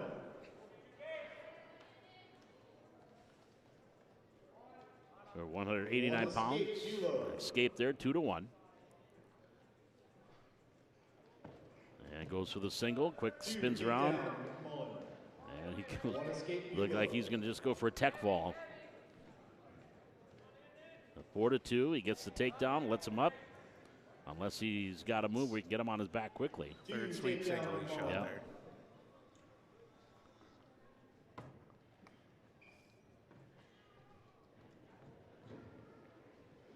It is 6-2 off that takedown by McMullen.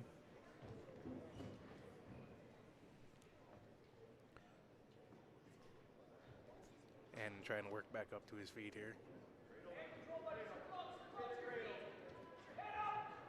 Use that leg as leverage if he can to get back up. Now he's got the hook, the leg hooked. And he's got set up in the half, I believe. He's got a front cradle. Front cradle, there it is, yeah, now I see it. Up on him. Still 6-2, did not get a near fall on that. Now he's going to get probably some near fall. He is, and then some. 20 seconds go in the period. He doesn't have that sunk in there very well.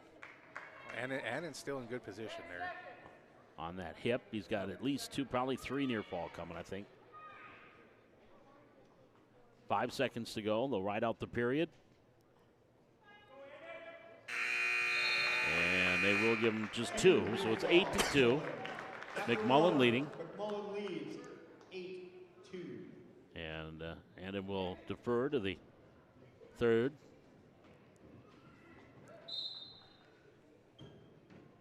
As we start things here in the second period, 8-2.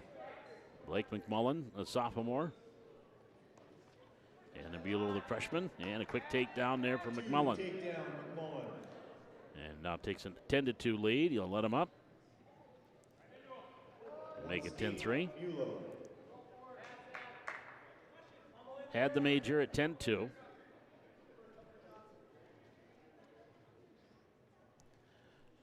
Now leading at 10-3. Half minute gone, second period. 189 pounds. Highlanders lead. Going for the single leg. Right into a front cradle. And McMullen's going to get the pin. 12-3 was the score after the takedown. 45 seconds into the period. So 2:45. McMullen will pick up the pin. That makes it 33-30, a dandy duel here with 2 weight classes At to go. 215 pounds for the Thunderbirds, Drayden Andell and Dylan Hunt. For the Highlanders, Dylan Hunt. Dylan Hunt, 10 wins, 7 pins.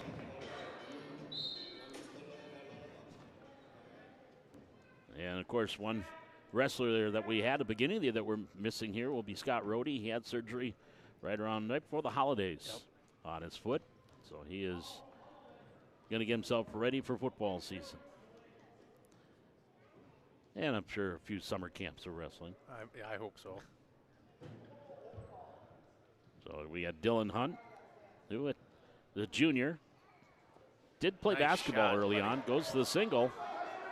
Circling. He's got a circle. There's 2. 2, takedown Hunt. 2-0. Dylan with the advantage.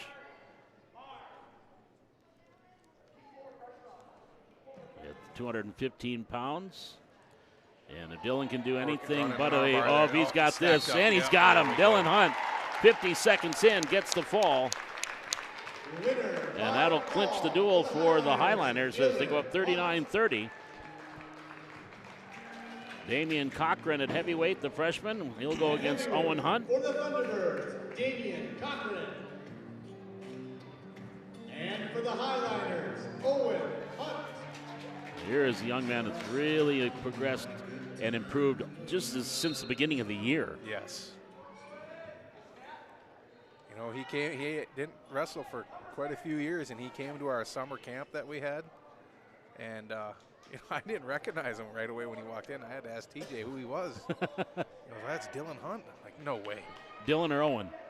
Owen, sorry, Owen. And Yep. Owen's great. Owen, quick got move right the to his back points back. and the Boom. fall. And the fall. 22 seconds in. Don't even get a chance to finish your story. But anyways, as I was saying, look how far he's come along. 45-30. He's a dude. He is 45-30. Owen Hunt, now you got me doing it. Owen Hunt winning there. So the Highliners take the first as they win at 45-30. They're now 3-9 on the year. We'll take a quick break. We'll come back and recap as we've got a couple more exhibition matches coming out here. As Zach Anderson's going to come out here, we're going to have a couple of exhibition matches since that one went fairly fast. So we'll have some JV matches here. The Highlanders winning the varsity match 45-30. Waubun was scheduled to take on Fargo South next. And just recapping what happened in that varsity match, Trevor Nyson against Chase Coughlin at 107 picked up the fall at 3:31 and gave the Thunderbirds a quick 3-0 lead. There's a takedown. Nope, nobody. It almost looked like Zach had himself a takedown. Now there's a takedown. And Thunderbirds up 2-0. Then in the 114-pound, our young man that's on the mat right now, Zach Anderson, lost to Brandon Miller by fall at 141. That made it 12-0 Thunderbirds. Highlanders were open at 121 and 127, so the Thunderbirds were up 24-0, and that's when the Highlanders got busy. Colton Graybull at 133 had a pin over Clayton Hoban at 48 seconds. Hunter Undum got a pin over Cade Walsh at 139. That was at 156. To make it 24-12, Jaden Suhr a pin over Manny Johnson at 442 to make it 24-18. Cruz Kapperman with 11-5 victory over Connor Lacey at 152. They get the Highlanders within 3 at 24-21. And then Carter Jewett got the forfeit as the Thunderbirds were open at 160. So the Highlanders went up 27-24. Ethan Miller got a pin over Logan Abdo in 25 seconds at 172 to make it 33-24. And then at 189, Blake McMullen with the fall over Andon Bulow in 245, make it 33-30. And then the Hunt boys finished her out. Dylan in 50 seconds got the fall over Drayden Andell, and that clinched the duel for the Highlanders. They're up 39-30. And then Owen kept Matt March from finishing his story. Took 22 seconds against Damian Cochran and won by fall. And took that one in 45-30 is your final. So let you enjoy this junior varsity match. We're going to step aside, take a quick break here. We've got varsity coming up with Valley City and Fargo South. And we've got our junior varsity. Well, I don't think we're probably going to have a handful more junior varsity matches. That's good. Let them kids wrestle. Yep, absolutely. You got good weather. Travel weather's not bad. Zach just about getting near fall points here. He's trailing 5-0 in the period. Now a 2-point reversal there. And trailing 7-0. Good crowd here tonight, too. It is, yes. Yep. Again, as we mentioned, good travel weather. Not a bad night. There's the pin. Winner by fall for the Thunderbirds, Avery Bush. So Avery Bush will get the fall. And I think that's it. That concludes our so there's the Highliners and Manomen Waubun. So again, Manomen Waubun and Fargo South are scheduled to go next. And Matt and I are going to step aside, take a little break, and we'll be back with that varsity match, Fargo South and Valley City. And we'll probably be back with that around, I'm going to guess, 7:15, 7:30, depending on how many wrestlers South has brought with them for tonight. And we'll have more wrestling for you here on the Highliner Activity Network. The Highliners winning over Manomen Waubun by a final of 45-30. We'll be back with more Highliner Wrestling. This is Highliner Wrestling live from the Hack on the Highliner Activity Network.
ladies and gentlemen, let's get going with our second duel of the evening between the Manomen Thunderbirds and the Fargo South Bruins.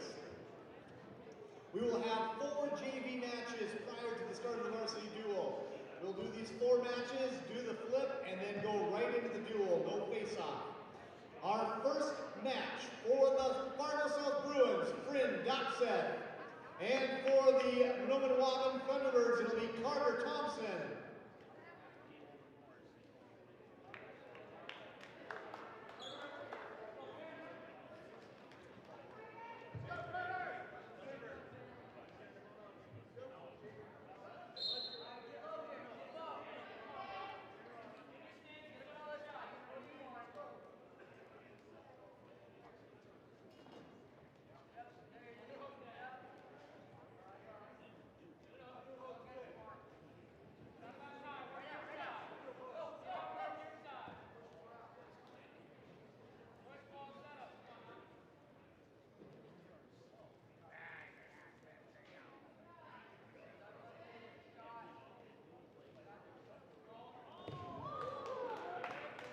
Takedown, Thompson.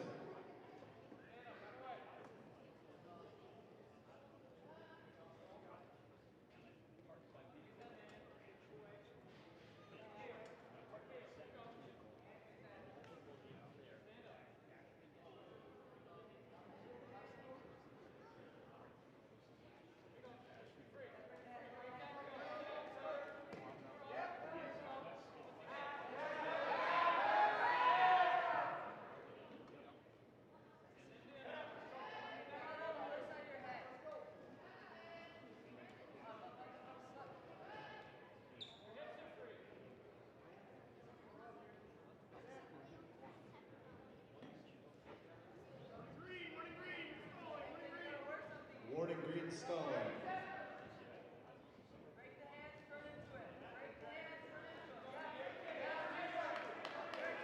One escape, Dotseth.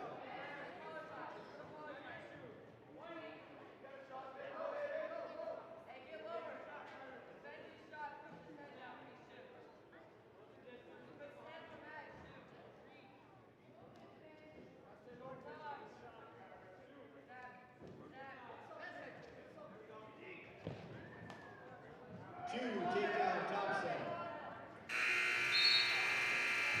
2 near fall, Thompson, right at the buzzer. After 1 period, Thompson leads 6-1.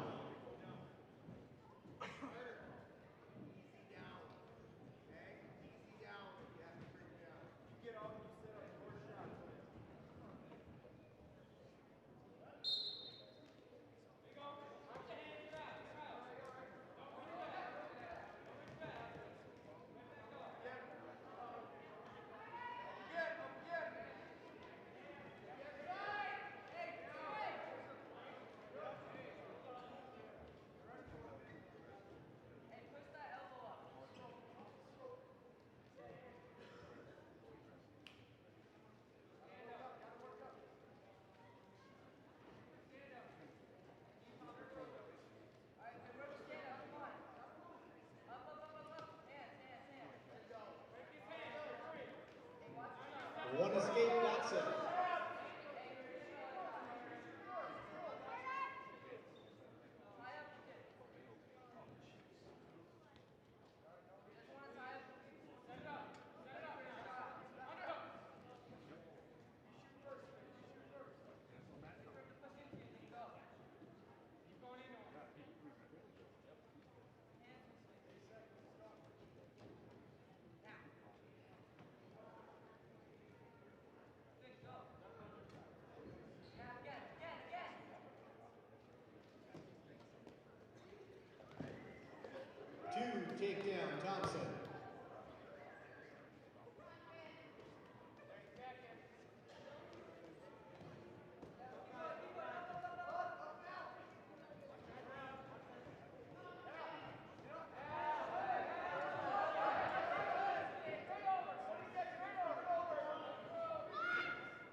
JV match for the Bruins, Lucas Robinson, and for the Thunderbirds, Jose Luis Adraga.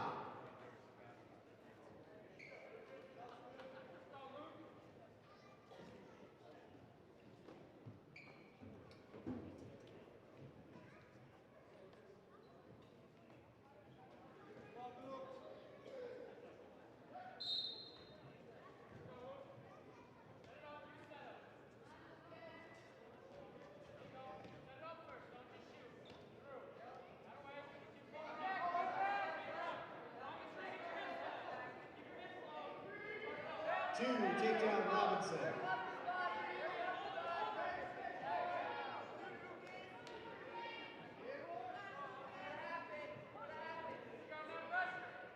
Two, near fall Robinson. One escape, Adraga.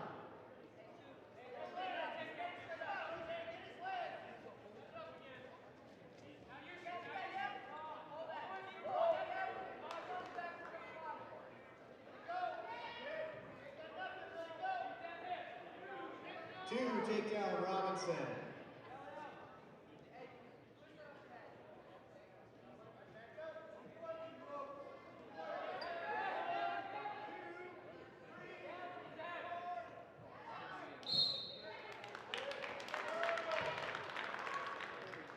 Winner by fall for the Bruins, Lucas Robinson. Our next match for the Bruins will be Ethan Centers. And for the Thunderbirds, Joseph Kieser.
Two, takedown Centers.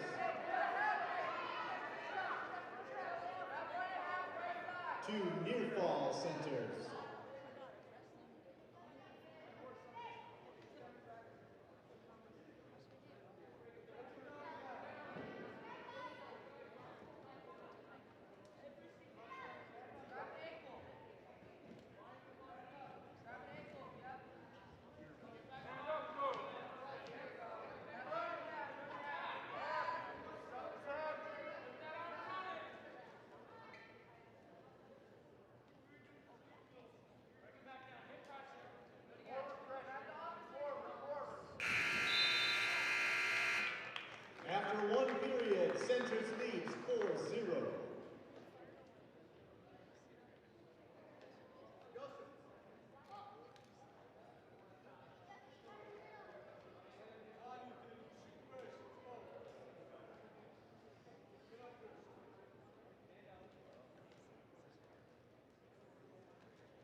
2 near fall, Keyser.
Near fall, Keyser.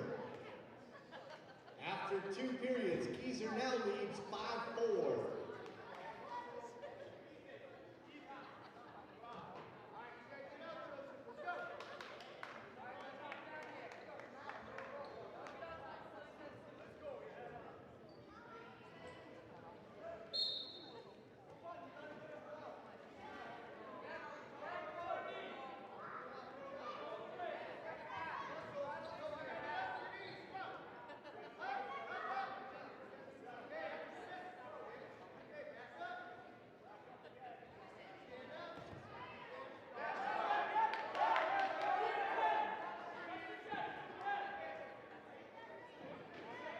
Two near fall centers.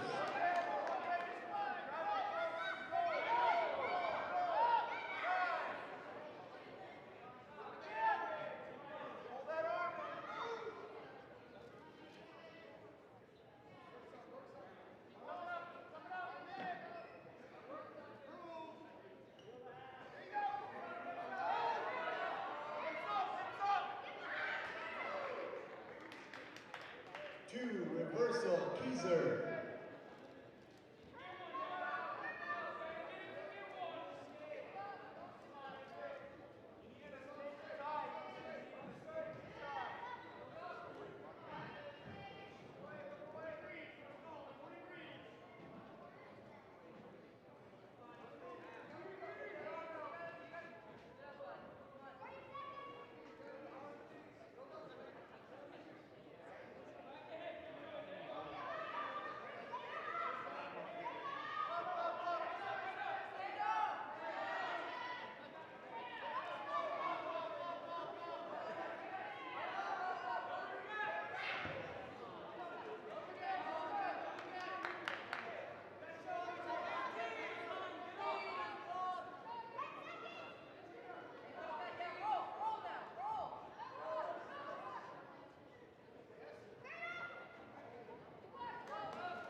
2 takedown Sears.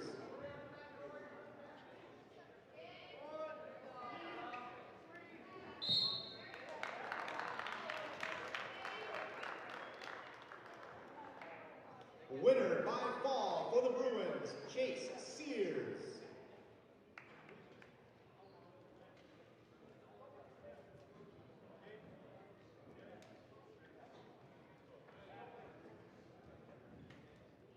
All right, we're going to go right into the varsity match here as Mr. Pollard does the flip with the captains.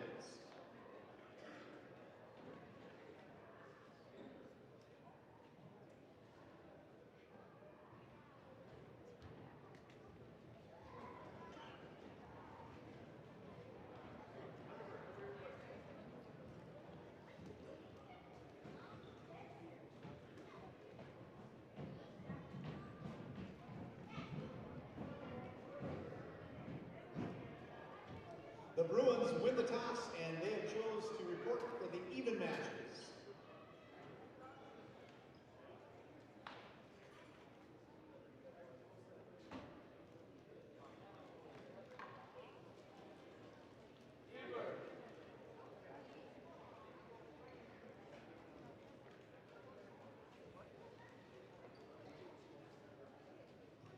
All right, at 107 pounds for the Thunderbirds, Trevor Neeson.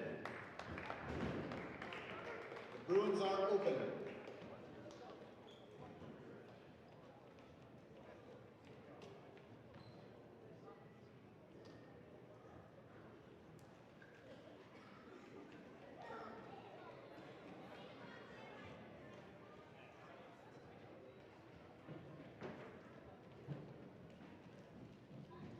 At 114 for the Bruins, Matthew Okite, and for the Thunderbirds, Brandon Miller.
Takedown, Bouquet.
After one, Bouquet leads 5-1. Bouquet chooses top to begin the second period.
Second warning, 1 point green.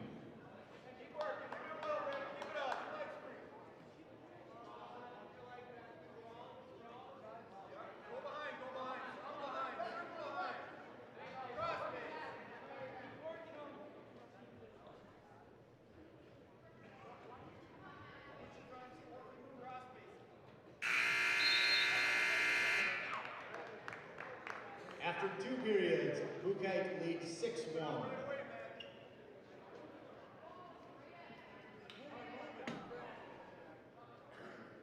Miller chooses top to begin the 3rd period.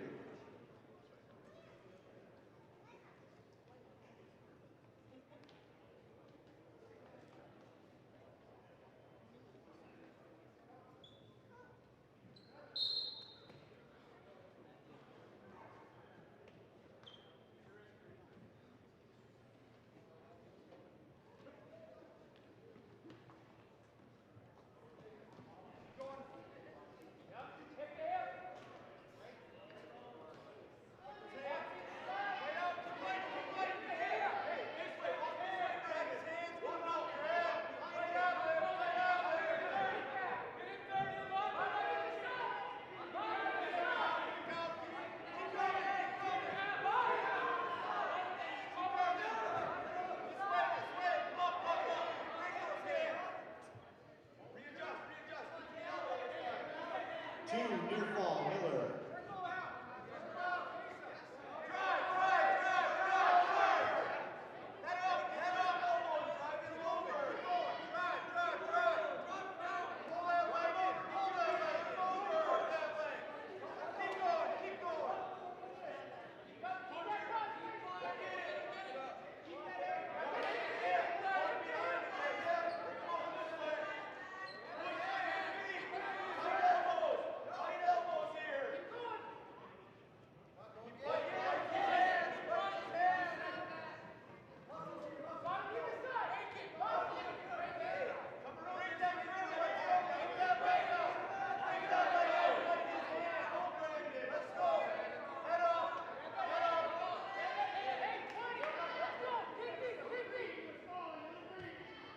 Warning green stalling.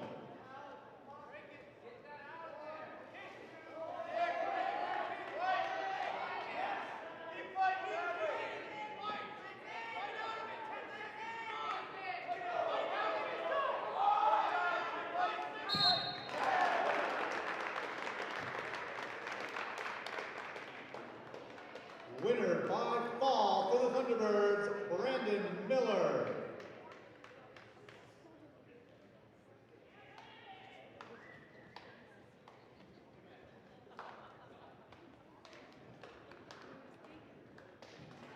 At 121 for the Thunderbirds, Dominic Neisen.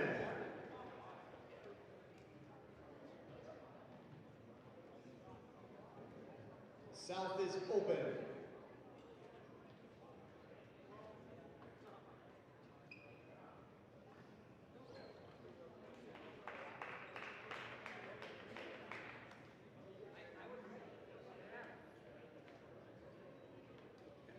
At 127 pounds for the Bruins, Jesse Olsen. And for the Firebirds, Wakaisa Fairbanks.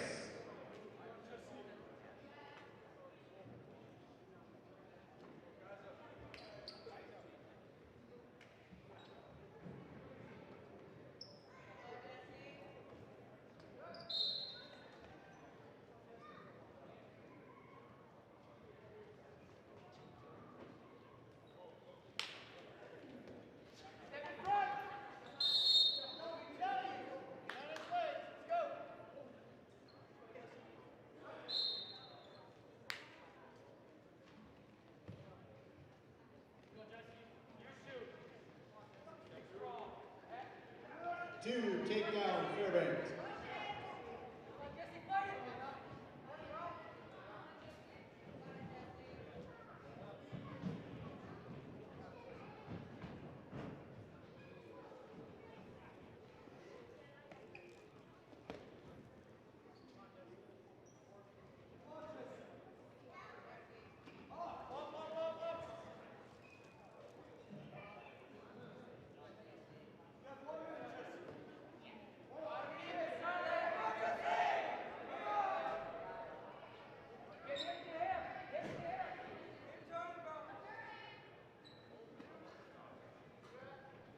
near fall, Fairbanks.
After one, Fairbanks leads 4-0.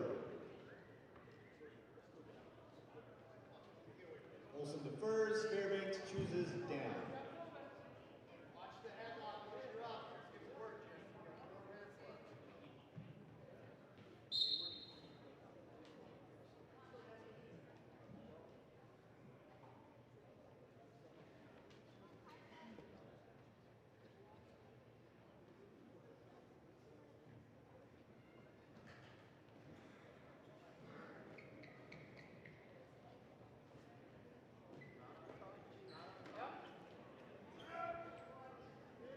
Two, reversal, Fairbanks.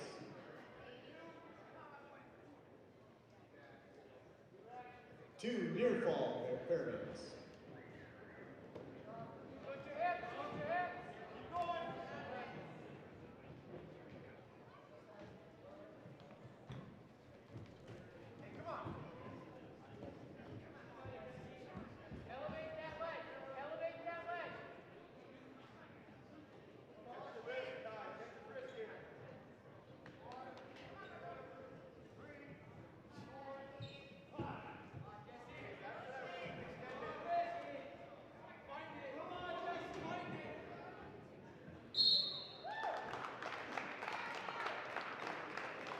Winner by fall for the Thunderbirds, Wakiza Fairbanks.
At 133 for the Thunderbirds, Clayton Hoban, and for the Bruins, Anthony Fair.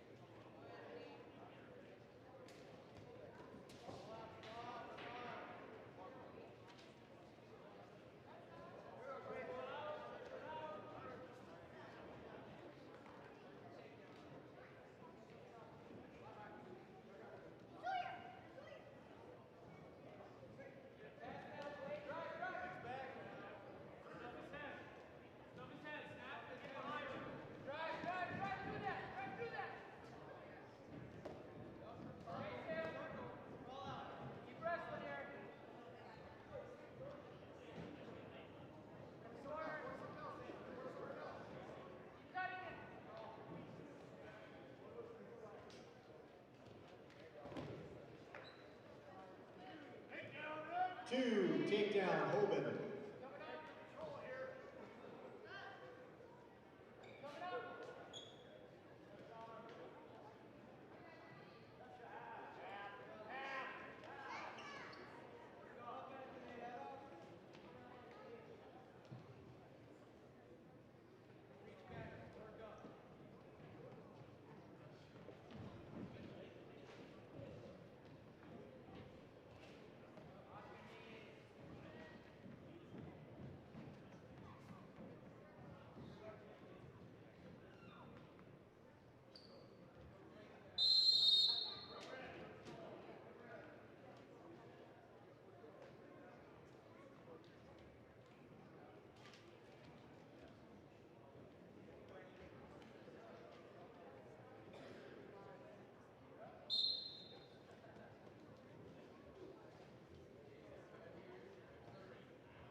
After 1, Waubun leads 2-0. Waubun defers. Fair chooses neutral to start the second.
Waubun chooses down to begin the third, leading 2-0.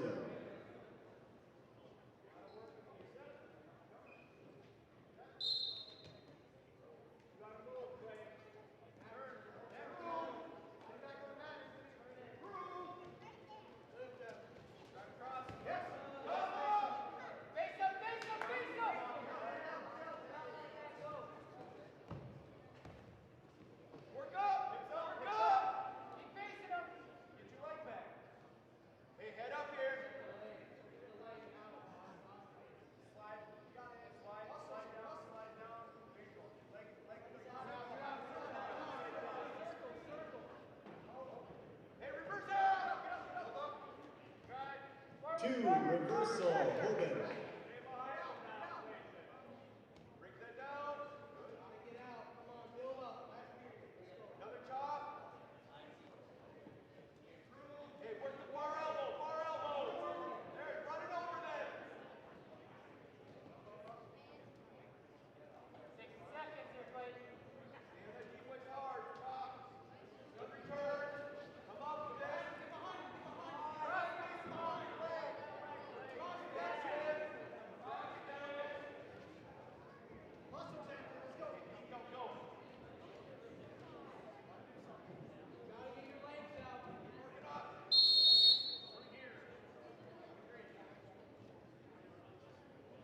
Second stalling warning on Hoban, 1 point fair.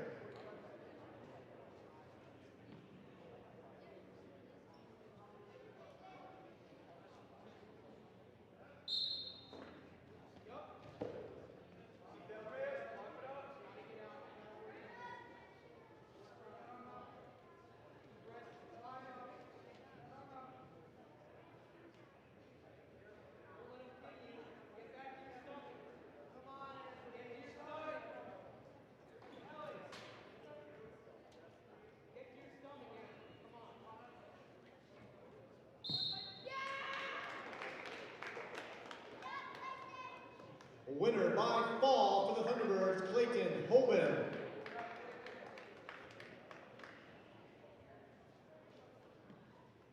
At 139 for the Thunderbirds, Cade Walls, and for the Bruins, Jacob Seister.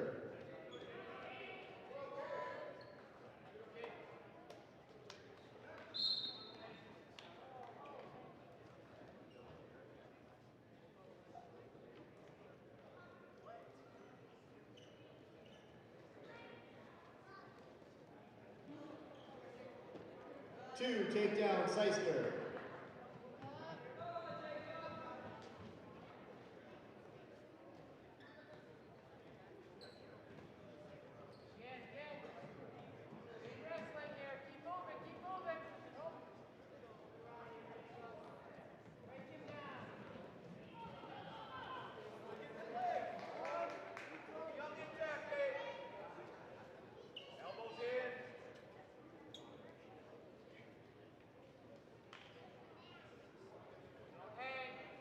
One escape Walls. Pass it. Come up. Hey, we explode down there, Kate. Pass it.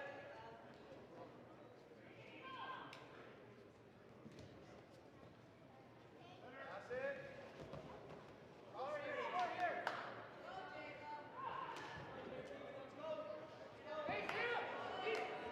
Two takedown Seister. Swim it. Catch his elbow and swim this. Take it down.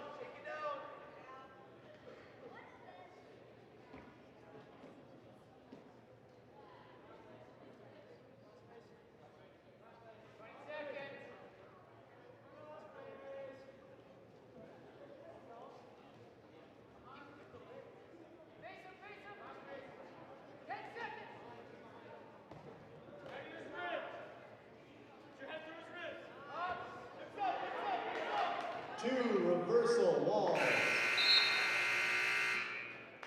Two near fall Walls. After the first period, Walls now leads 5-4.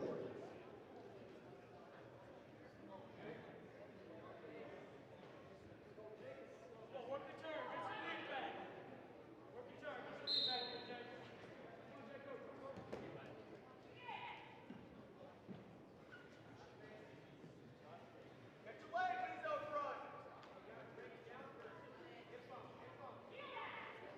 Catch your leg as he goes behind. Face him. Keep working to face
2 takedown walls.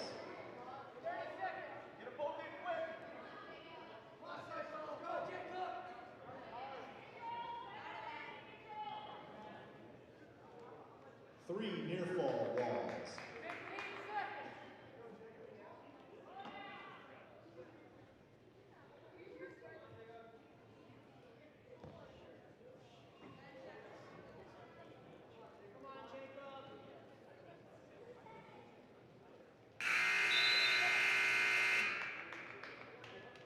2 periods, Walls now leads 11-4.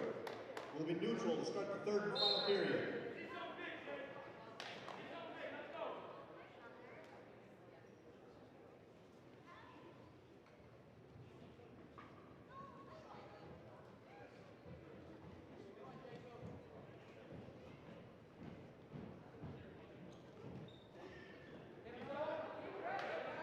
Two takedown, Seister.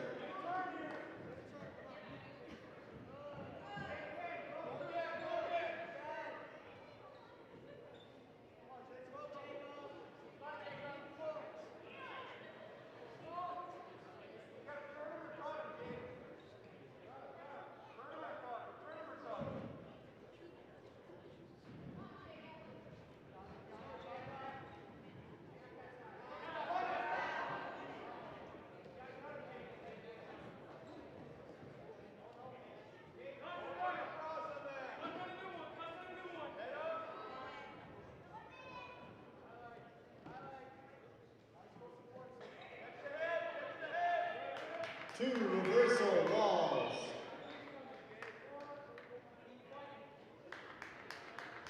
2 near fall walls.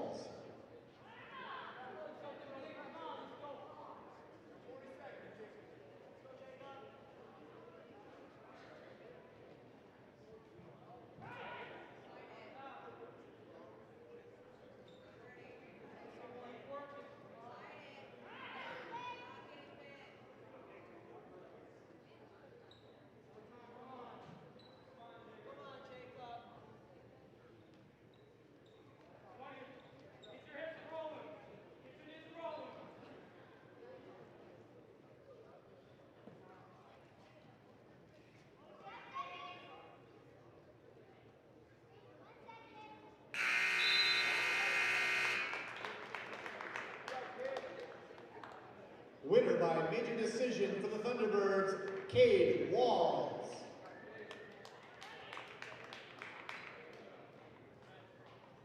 At 145 for the Thunderbirds, Manny Johnson. And for the Bruins, Tim Lentz.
Takedown, Johnson.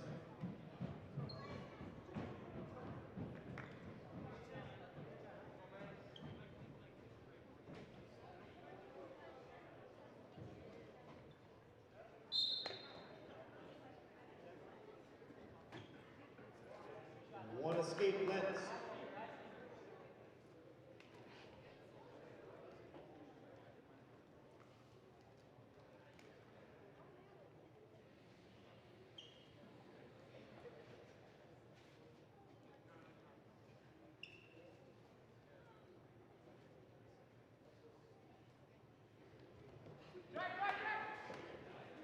Two, takedown Johnson.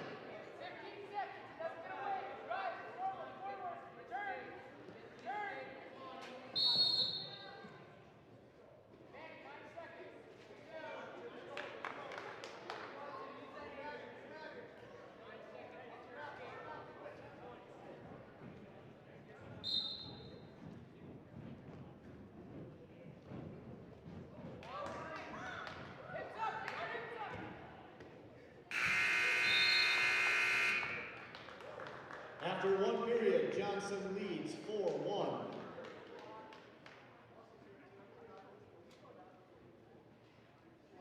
Lentz chooses down to begin the second period.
Two, reversal, Lentz.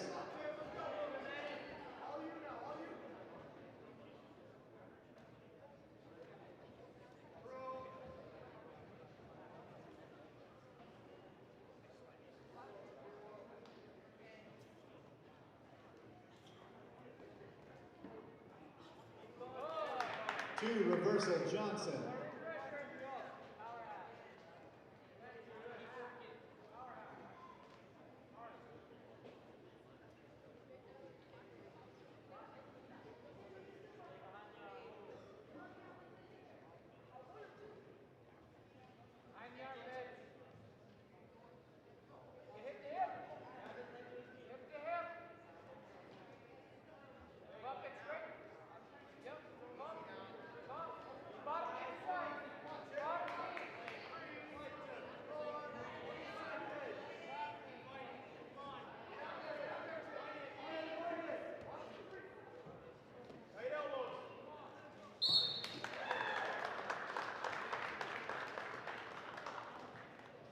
Winner by fall for the Thunderbirds, Manny Johnson.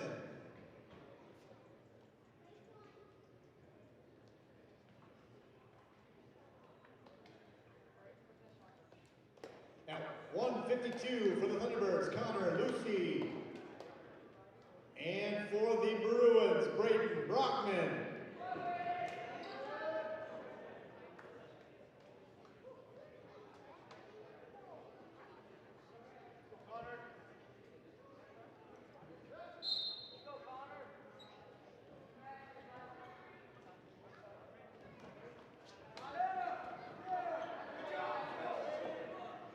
Two, takedown, Brockman.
160 pounds for the Bruins, Gabriel Sanchez. The Thunderbirds are open.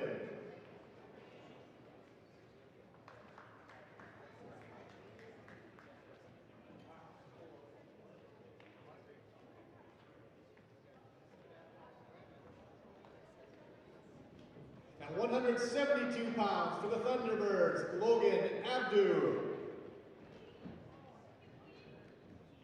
And for the Bruins, Brander Hilbert.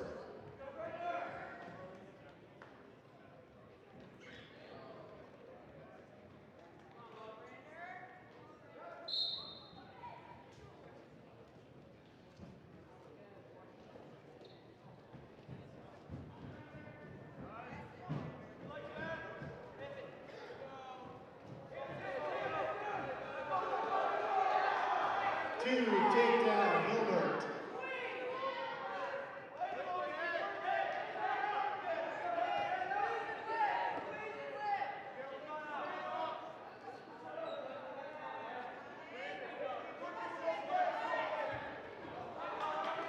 Three near fall, Hilbert. Two reversal, Abdu.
At the end of one period, Hilbert leads 5-2.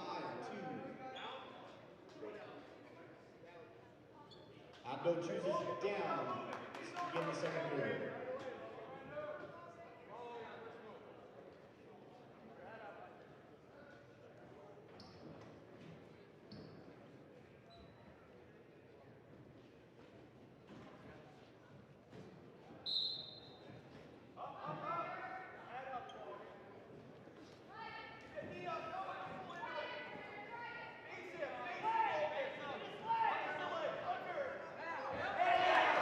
Two reversal, Abdu.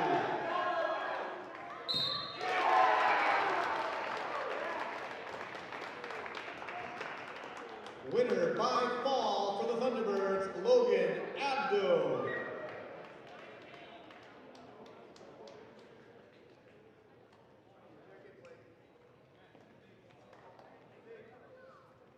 At 189 pounds for the Thunderbirds, Blake McMullen. The Bruins are open.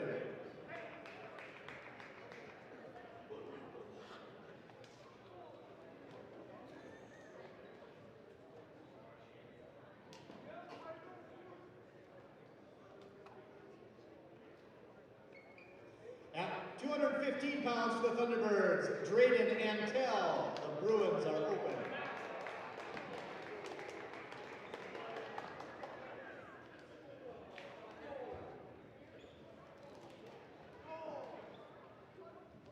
At heavyweight for the Thunderbirds, Damian Cochran, and the Bruins are open.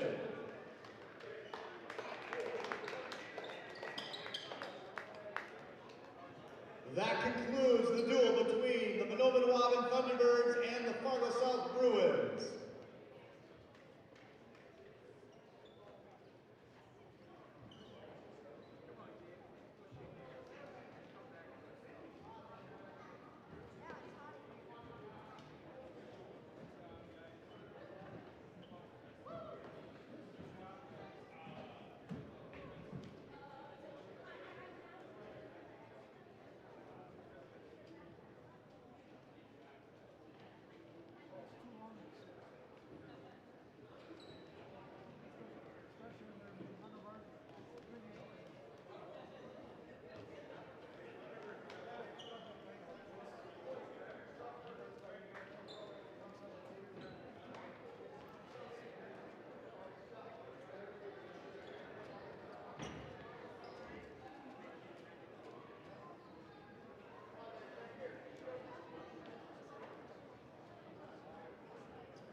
Final duel of the evening between the Fargo South Bruins and your Valley City And welcome back to the Highlander Activity Center as we are about ready for our, I guess you could say, our marquee matchup here tonight. Valley City and Fargo South here in this EDC matchup, the Highlanders and the Bruins. Something's got to give. Both teams looking for that first EDC win Highlanders winning earlier 45-30 against the Thunderbirds of Manomen Waubun. And then the Thunderbirds defeated South by final 63-12. Paul McDonald along with Matt March joining us here from the Hack. And as we were talking earlier, Matt, some open weights for this Bruin team right now. They got 4 open weights, while the Highlanders will have a couple. So this will be one of those don't blink matches. You might miss something. But, you know, that'd be great. The Highlanders can get a sweep tonight, win their first conference duel of the season. 139 for the Bruins, Jacob Seister. And they'll have a couple of JV matches, obviously, here beforehand. And didn't look like Fargo South brought a whole lot of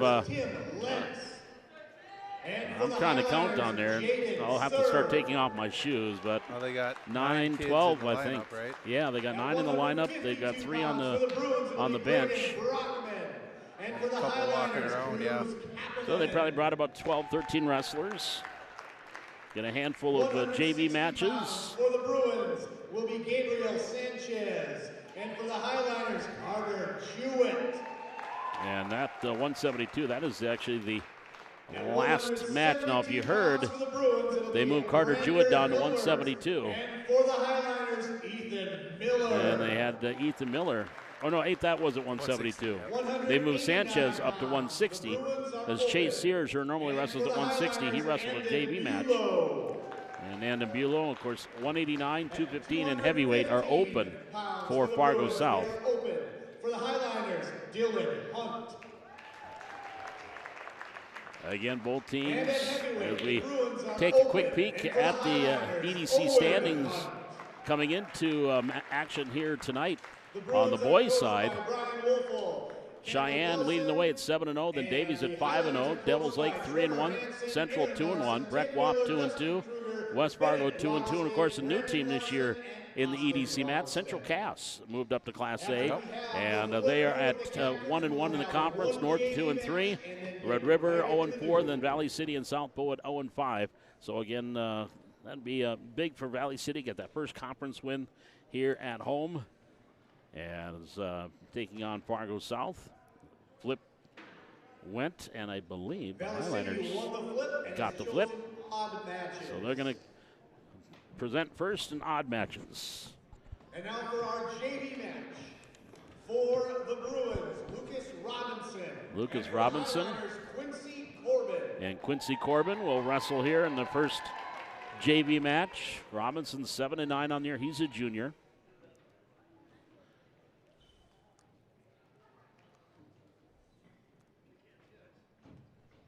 And we are set for our first JV match. I think we'll have maybe 4 or 5 JV matches here tonight.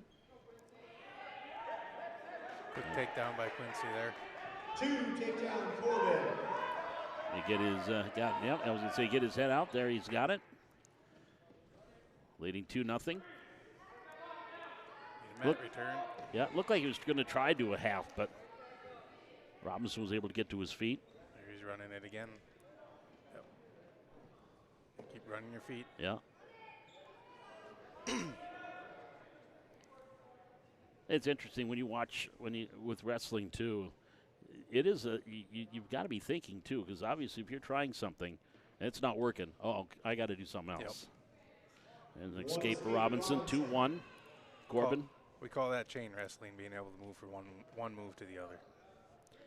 Now, I'm going to really put you on the spot here. Okay. Can you think of a wrestler, at least recently, who was really good at that? Yeah. His name was Coy Griebel. Yeah, I was going to say. There's a takedown for Robinson, takes a 3-2 lead. It was good to see Coy. He was here during the holiday tournament. He actually texted me right before their first duel, too. Had a couple questions for him. Right before Iowa's first? No, right before the this first one duel here tonight. Okay.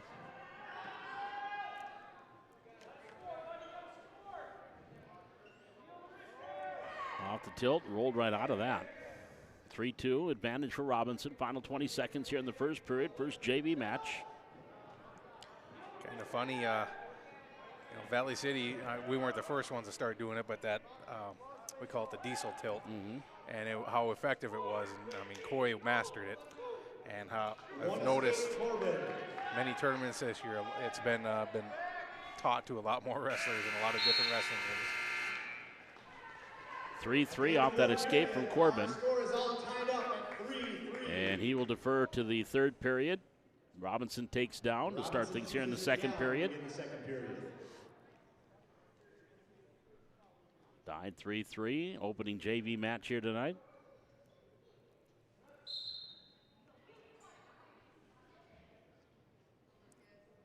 Again, sitting out right off the whistle for Robinson.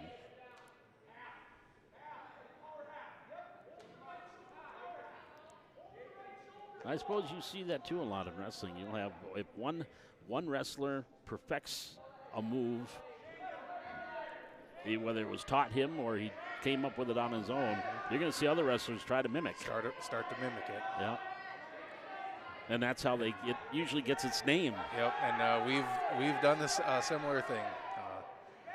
We have a butcher move that we have mimicked from another team.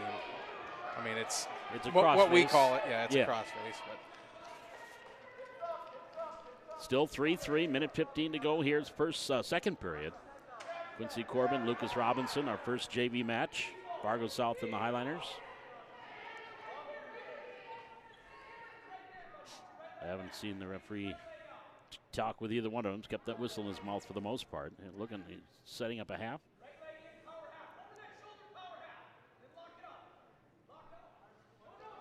Working our final 45 get seconds. That left hand in there deeper, otherwise you can't get near fall. Okay.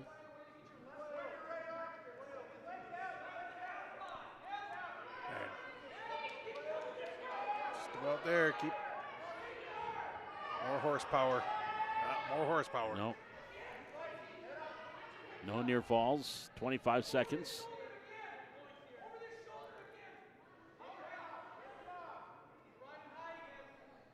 He's just going to ride this one out.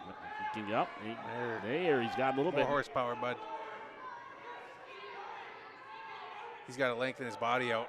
He'll stretch his body out. Okay, yeah. South kid. 5 seconds to go. He's got to punch it. Come on, Quincy. I don't think he's getting any near fall. Nope. So it'll stay 3-3, and it'll be Quincy's choice. He's going to take down. Corbin chooses down to begin the third. And Robinson, the junior.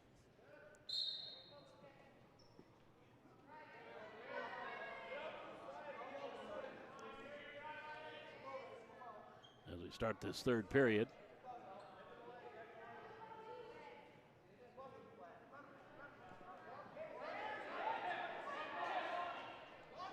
Just a handful of matches tonight and this JV side of things.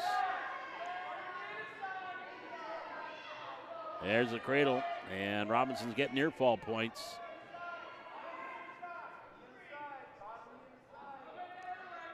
Yeah, ref's holding 3 there. Yeah. Minute 19 to go.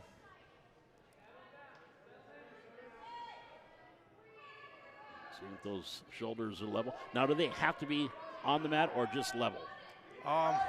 So there's a pinning area. All right, there's the pin. On the back, there's a pinning area, so it can be a combination of shoulder blade, shoulder. It's a trapezoid right on the top of the back. Okay. So the pin for Robinson. And our first JV match comes at 454. Now we'll start the varsity duel at 107 pounds. So we'll go right into the varsity. That was our lone JV match. Only JV match. So 1-7. Chase Coughlin was introduced. They're going to send Zach out there. Yep. So Zach will go out instead. Zach Anderson. He is 4-7, including earlier tonight. Beckham Dick, the 7th grader, was in the lineup. And for the Bruins, Matthew Bouquet. And it's going to be Matthew Bouquet. He is 0-2, a 7th grader. So we got a couple of 7th graders here. Oh, hang on a minute. Nope. They're going to open it. It's going to be open weight. So they're going to say that's an open weight. He's going to be at 114. Matthew's 114. Oh, good thing he didn't report first there. Now, would that be a technical? I'm not Well, I confident call it on the rule, a penalty. but Yeah. there'd be something that happens. Looks like Chase Coughlin. All right, so Chase Coughlin. So they just flip-flop the two.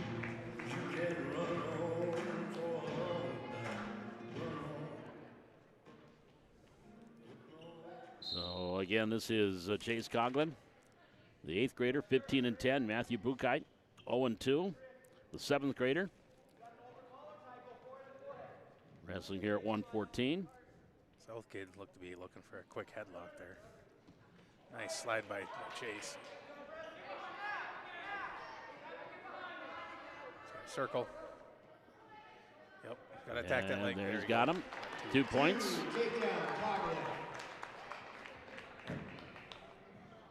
So Coughlin with the quick 2-0 lead. Half minute gone, first period.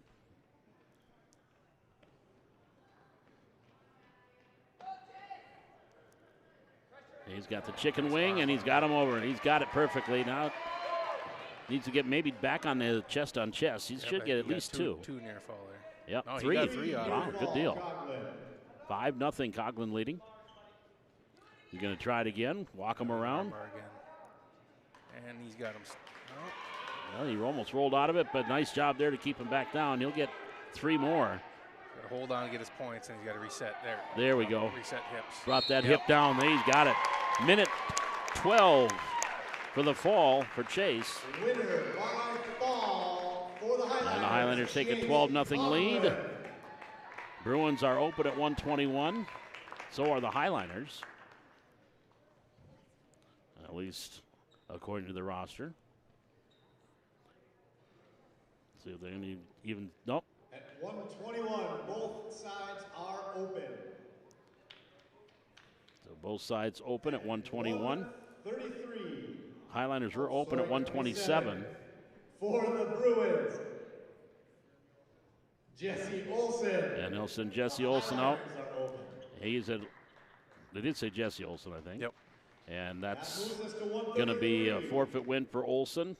For the Highlanders, Colton Griebel. And now we'll move it to 133.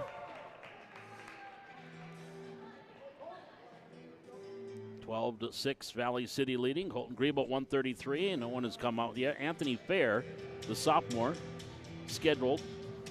Now he's got forgot something there. He forgot his headgear. Forgot his headgear. And Colton For the Bruins, had wrestled Anthony Fair. Jesse Olsen earlier this year and won by fall in 17 seconds at the Rumble. But now he's going to go up against Anthony Fair, 8-6. Colton, 23-4. Winning earlier tonight by fall in 48 seconds against Clayton Haben from Manomen. So a takedown and then an escape. So 2-1, Colton leading. 20 seconds gone, first period. And now another takedown for Colton, and up he goes. One escape Fair. 4-2 off the takedown and escape.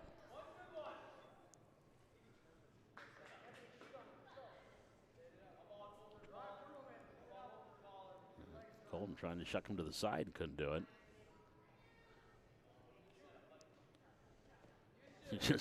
They're just pushing one another right now. Colton's looking for a good takedown. Yeah, a good double leg probably. Yep. He's looking for something good. That he can probably do a quick pinning combination. He's got the single here, up, down, 2 points, 6-2, right into the pinning combination. He's going to get 3 near fall. Well, Hasn't released the hold yet. So. no. And there it is, minute 12. As Colton Winner by fall for the Highlanders, Colton Griebel. by fall in 1 minute 12 seconds. At Highlanders up 139 18-6. pounds for the Bruins, Jacob Seister. And for the Highlanders, Hunter Undum. Now Jacob Seister against Hunter Undum. Hunter 7-18, Jacob 13-11, the junior versus the 9th grader.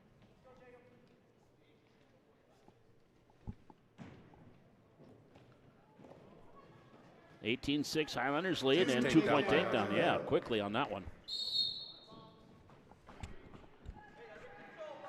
Off to a 2-0 start.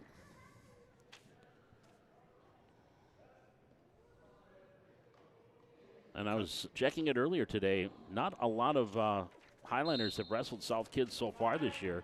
Jack Learud has a couple of matches against the South Bruins, but Colton is the only other one. The only time we would have faced him would have been at the Rumble or at the Sertoma. Right on the edge of the mat. And Hunter does a nice job to get him back on the mat. Leading 2-0 with 1:17 to go in the first period.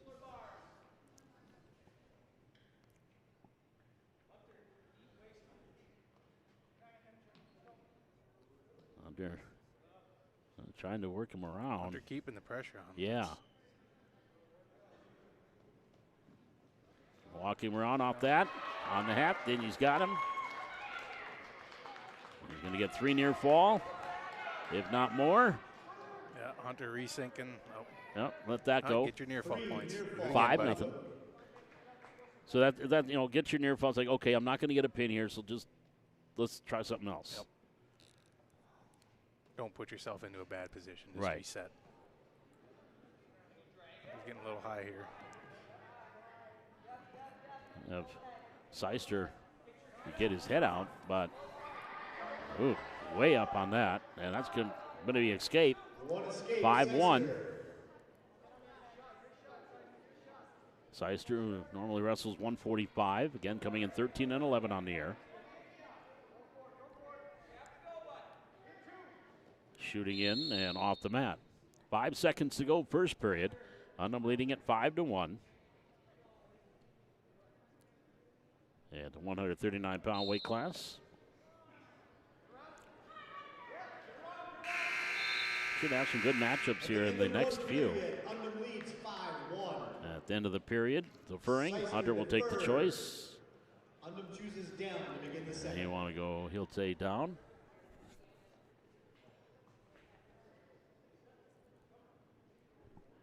As we start period number 2. Oh, caution. Yeah, there's caution there. Yeah.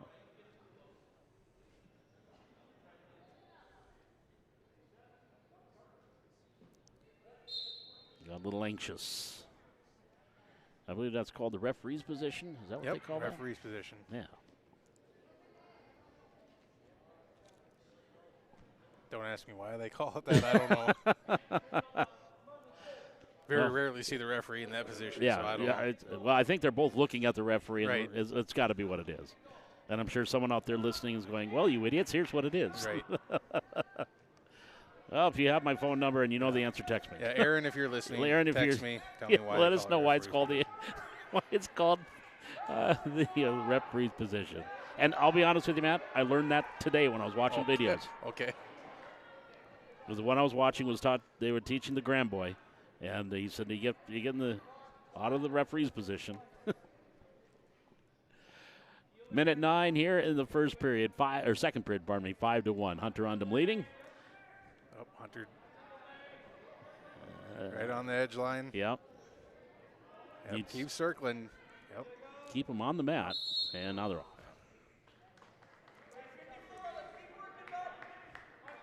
And I suppose the referee can't tell you how close to the edge you are. You got to basically know where you are. You have to have mat awareness. That's something that is coached. It's taught. Whether the kids listen and pay attention to that. We've had some very good wrestlers that have excellent mat awareness. First one comes to mind is Parker Larson. I remember him hitting big moves right on the edge, kind of riding the circle, and then all of a sudden he hit a sweet takedown out of it. I remember he hit an elevator on a kid right in the corner over here from Lisbon one night. Well, here's Seister going to get some near fall points. Hunter's in a bad position here. With 20 seconds to go in the period. You got fight hands, Hunter. Got back on his side. That's going to be 3 near fall points, make it 5-4. Undum leading with 10 seconds to go in the second period. Good thing Hunter was rolling around there. Yeah. Kind of put the referee out of position a little bit there, too. Oh, just rolled out of it right at the end. After 2 periods. So it'll be Seister's choice. He wants to go neutral. As we start the third period, Hunter leading it. Hunter Undum leading 5-4 over Jacob Seister. We're at 139 pounds, and we have an injury timeout.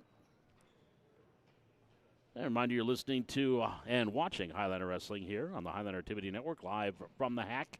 Paul McDonald and Matt March with you here tonight. Ray Nelson, our camera operator, technical director. Taylor Fiedler, our spotter tonight. On the Highliners, it'd be nice to get that sweep here at home and pick up their first conference win of the year.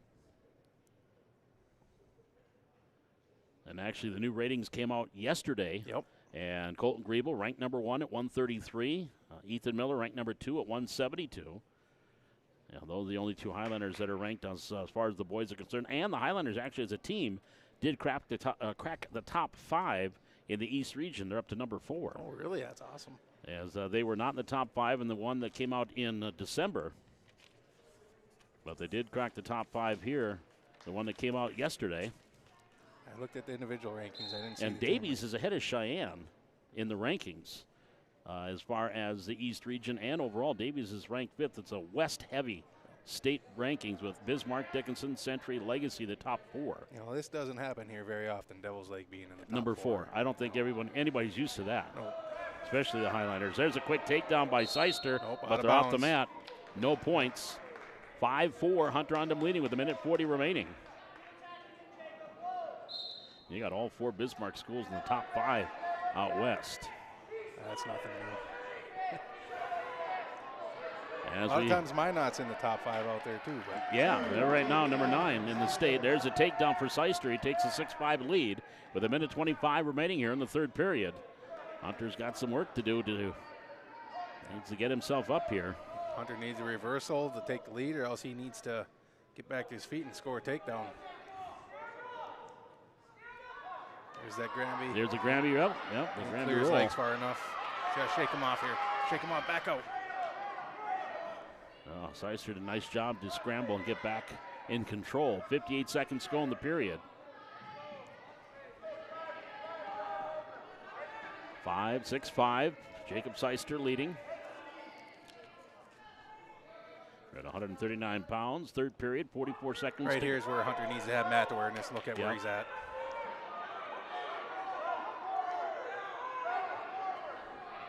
Got another tilt there. 34 seconds. Sitting out. He doesn't do it quick enough, does he? He's got to dig deep. He's got 25 seconds left here. He's got to find some fire. Now turn and face him. Right there's his chance to get up. 15 seconds to go. That's what Coach Hansen is yelling at, to get up. Right there. He's. Yep. And got up. No, got back down again. 4 seconds to go. He was awfully close. And Seister's going to win this one 6-5. And that makes an 18-9 advantage for Valley City. Jacob Seister. So now we'll move to 145. Lucas Robinson, who wrestled the lone JV match. At 145 pounds for the Bruins, Tim Lentz.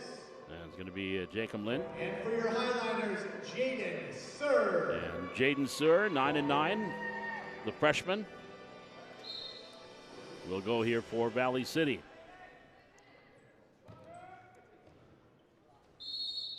So we're with a couple of pins out of his 9 wins this year. Watch this South kid wrestle in the Waubun Manomen duel. Him and Jaden kind of wrestle pretty similar. Okay.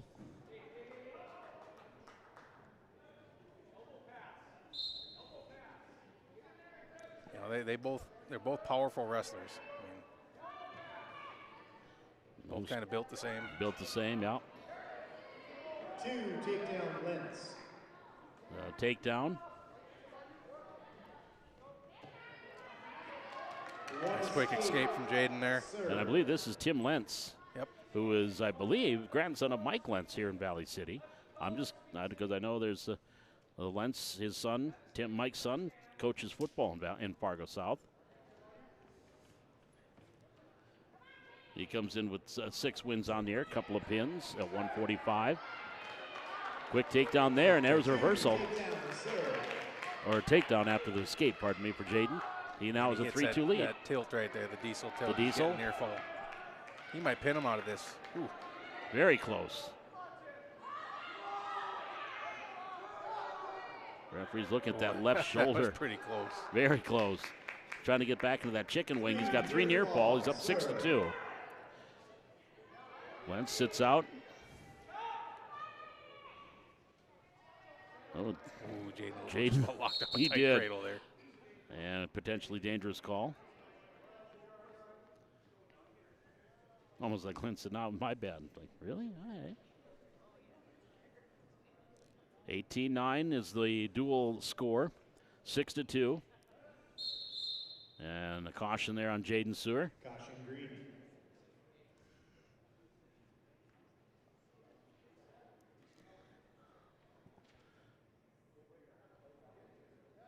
There we go. We start here with 29 seconds to go. And boy, Lentz quickly got it to his feet and raced to the side of the mat. Couldn't quite unlock the hands to get out of it.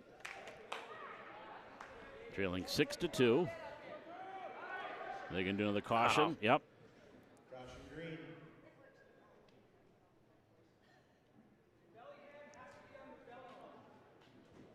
Looks like he's the referee's We went over this Yeah. numerous times in the high school room, express room. Little things like that drive me personally nuts. Those little cautions like that are just, they're silly. Final 10 seconds of this first period. Jaden Sur in front, 6-2. However, I know Jaden's adrenaline and his motor's pumping pretty hard right now. I mean, he's having a good match here. That's just little discipline things. Sir defers. Let's chooses. So now we'll go back to neutrals. We start the third period, or second period.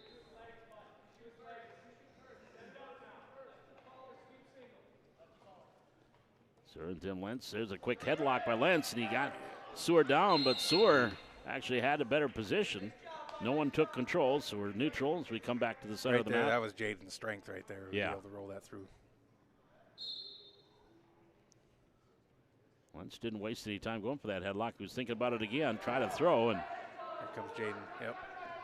Nice. Good nice move, throw. buddy. Beautiful. He's got near fall plus. Yeah, that's a fall right there. There it is.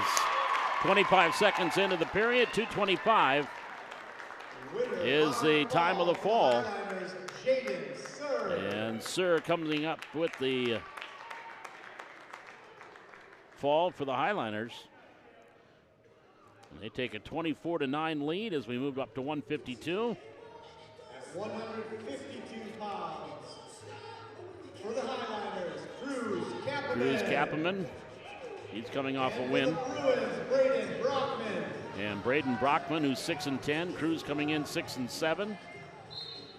And this is the wrestler for South that Jack Leroy had wrestled earlier this year and lost in sudden victory 8-6. Braden Brockman, he is a senior. Kappaman a sophomore. Cruz winning 11-5 in his match against Manomen Waubun.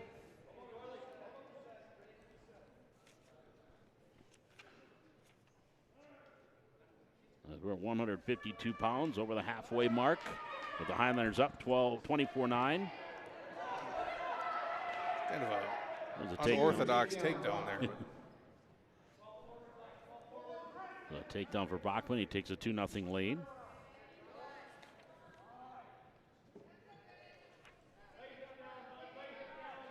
Just about a minute gone here in this opening period at 152, 2-0. Braden Brockman leading. Of the 152 pounds, all getting close to the edge. There's the off the mat.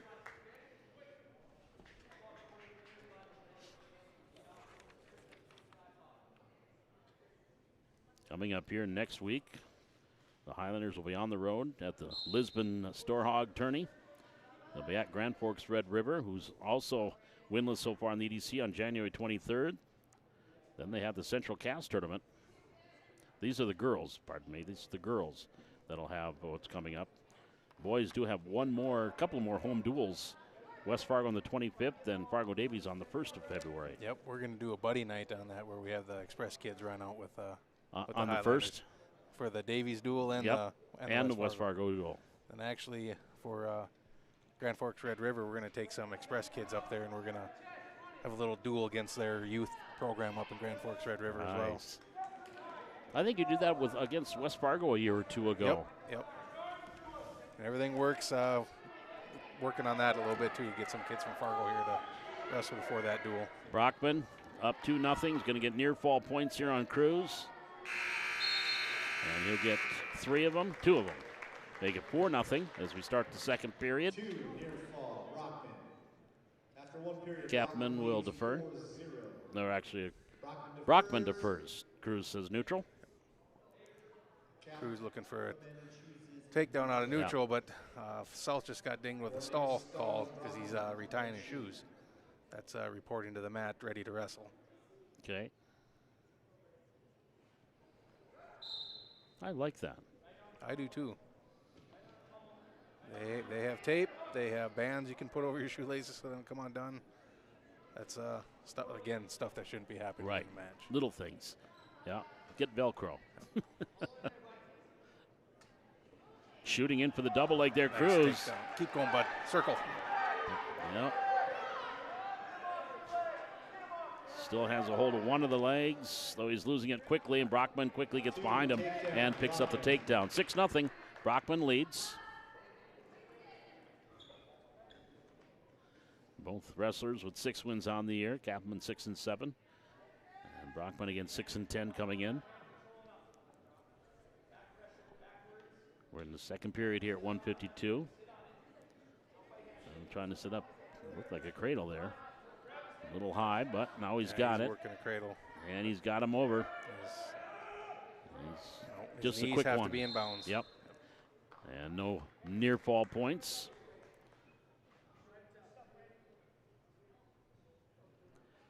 .59 seconds remaining here in period number 2. 6-0. Cruz Kapperman trailing. That was a quick sit out. After you do that quick sit out, you really got to have a plan to do what you're going to do after that. You have to keep moving. Yeah.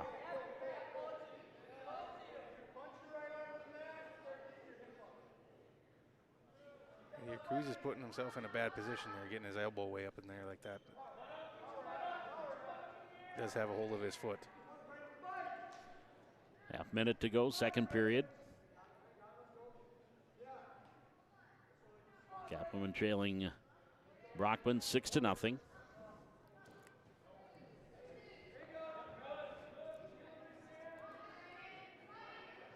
Kaplan's just holding on to that foot. Was not doing a whole lot of good. Oh, it's a good bridge by Cruz there. Yeah, very good. Let's keep going. If he could turn at all into his opponent, that's going to be no near fall points. Brockman is going to take up. 2 minutes for Kapperman to either get a reversal and get some near falls. Well, now a caution. Yep. Once Cruz is set, you have to stay set. Yep.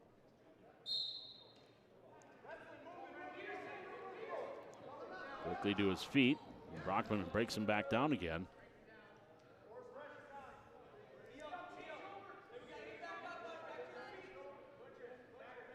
Can't really see what he's got with that. What he's doing with the left hand, if he was trying to set up a half.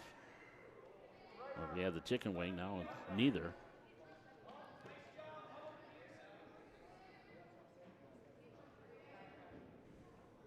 Well, Brockman gets him over.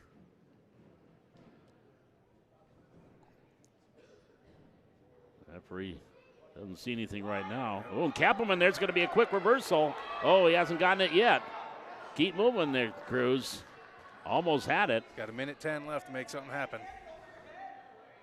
But then a cradle, and Brockman has him back on the cradle. But he didn't have it locked up very good. No, because the referee didn't even get down for any kind of a count. Cruz gets to his base quickly. 57 seconds to go. And Cruz still, needs to keep moving. I feel like he can catch him in something here. It's still just a decision here. It's 6-0. 44 seconds to go. Mat awareness right there. You got to work yourself out. And there's got him over. 29 seconds to hold it for Brockman. And he's got the pin. 4:36.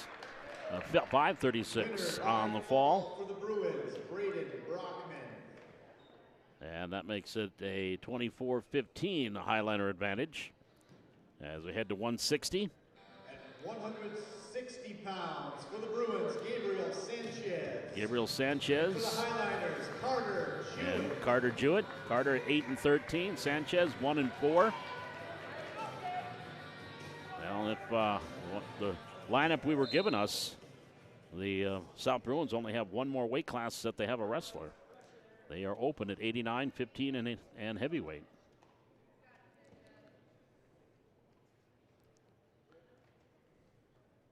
Carter Jewett, the senior, and Sanchez, the freshman.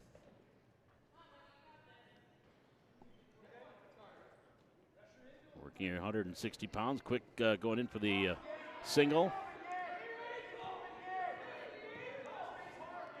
Oh, it looked like he was going to try fireman, but working around nicely there was Jewett to get the takedown. And again, Sanchez back down again, 2-0. Jewett leading. 40 seconds gone, first period.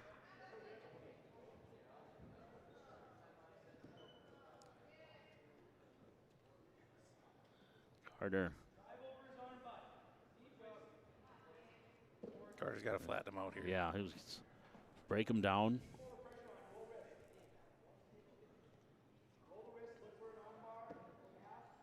Well, he lets him back up onto his base rather easily.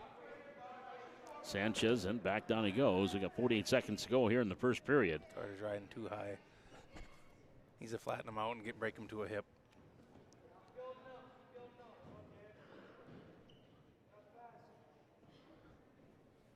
Jewett leading 2-0. Final half minute. Here comes a diesel tilt. Yep. And there it is.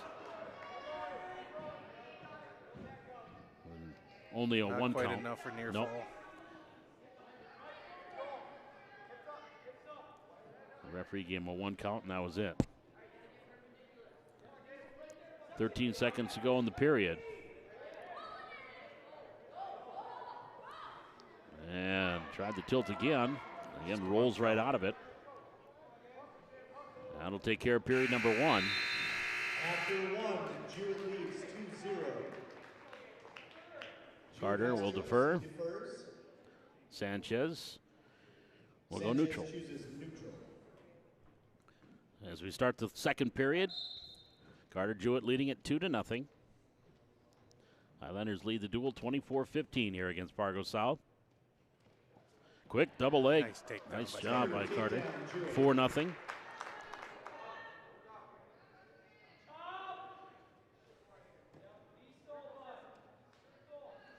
Carter lets him up. Trying to bring him back down. Does, but doesn't keep him flat. And on the escape there, and then quick moving in off the escape. Quick takedown by Sanchez. So it is 4-1. No points awarded yet for Sanchez on the takedown. There, he'll give it to him. 4-3. Minute 20 to go. And Sanchez in the cradle. He's got Jewett.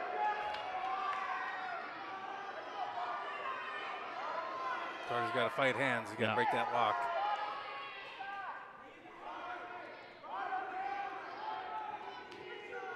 Southgate doesn't have it locked up very tight. He's got his No. arm trapped under there. He's going to get 3 near fall to take a 6-4 lead. Both standing. Sanchez brings him back down again.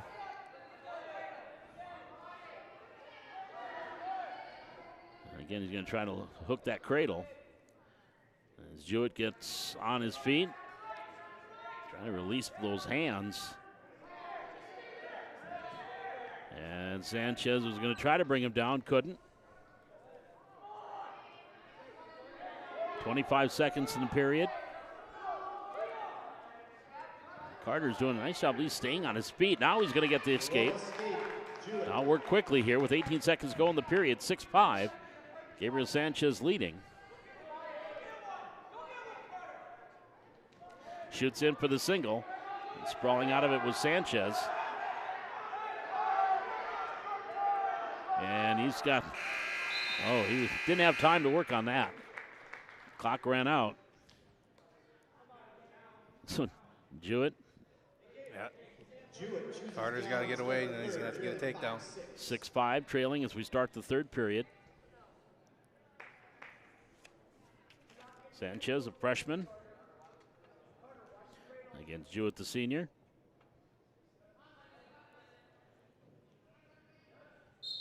As we start the third period, quick sit out and up. There we go. We're tied at 6. Escape there for Jewett.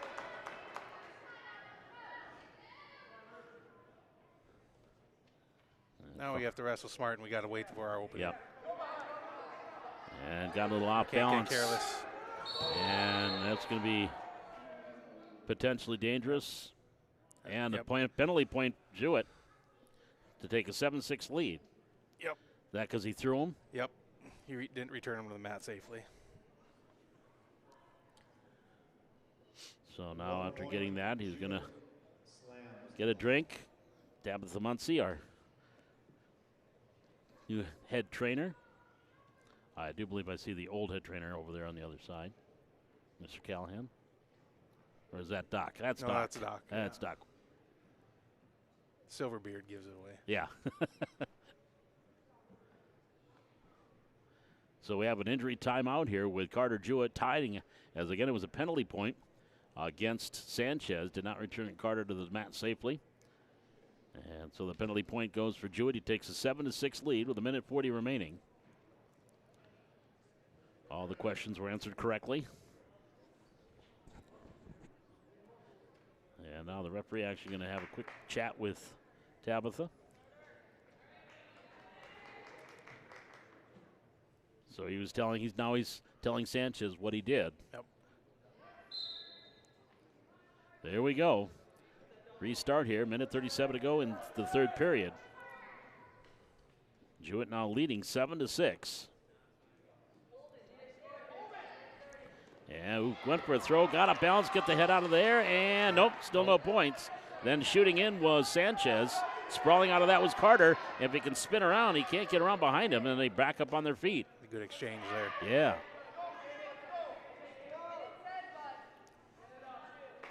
As they bob and weave with 1:08 to go here in the period.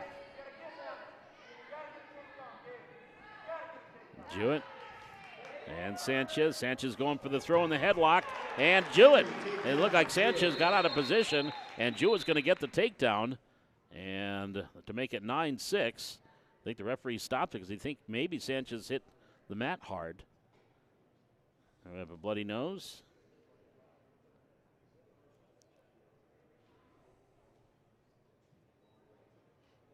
So now they're going to have Tabitha take a look at him.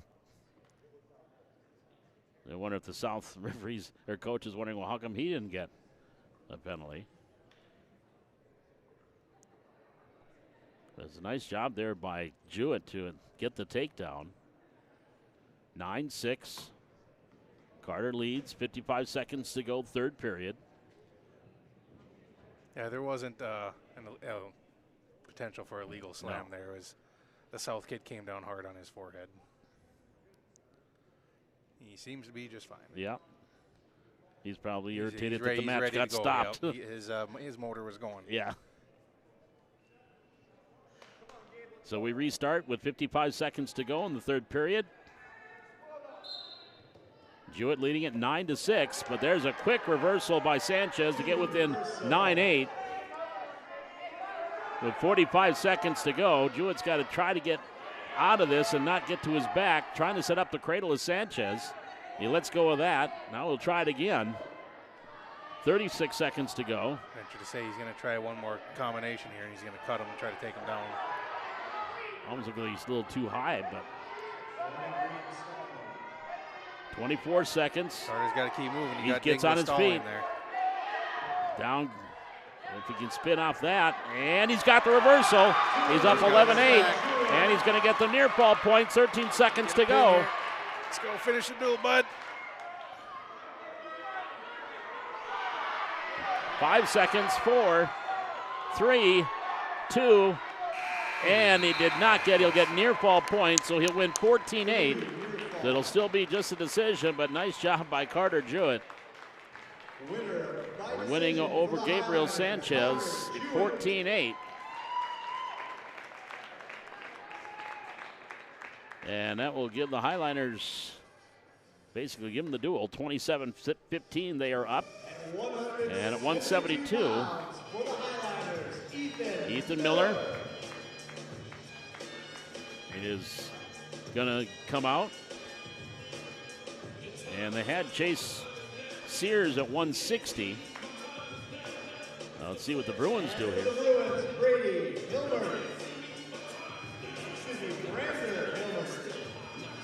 Brandon.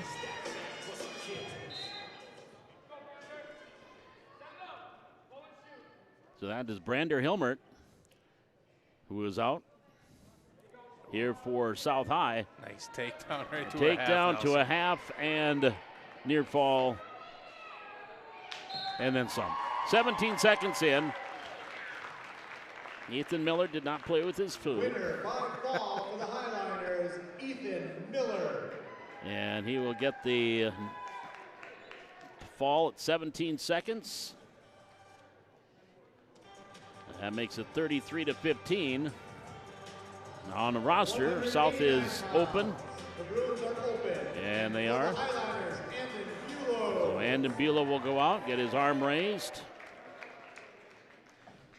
That makes it 39-15 Valley City. At 215 And at pounds, 2:15, Bruins are open. Dylan Hunt will get his hand raised.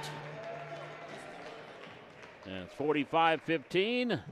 And to complete the sweep, the Bruins are open at heavyweight. Owen Hunt will get his hand raised. And Valley City will get the sweep tonight. They'll defeat Fargo South 51-15 and pick up their first conference win of the year. Let's see if we're going to have any junior varsity matches here. That concludes Look our like duels. it. That concludes the duel. South is done, so we are done with this one tonight. Valley City, they pick up the sweep tonight and are now 4-9 overall. They are 1-5 in the EDC. South will fall to 0-6 in the EDC and 0-7 overall. Quick recap of this one. Zach Anderson got his hand raised as South was open at 107, and it was a 6-0 Highlander start. Chase Coughlin came up with a fall at 112 of the period number 1 at 114 over Matthew Burkite to make it 12-0.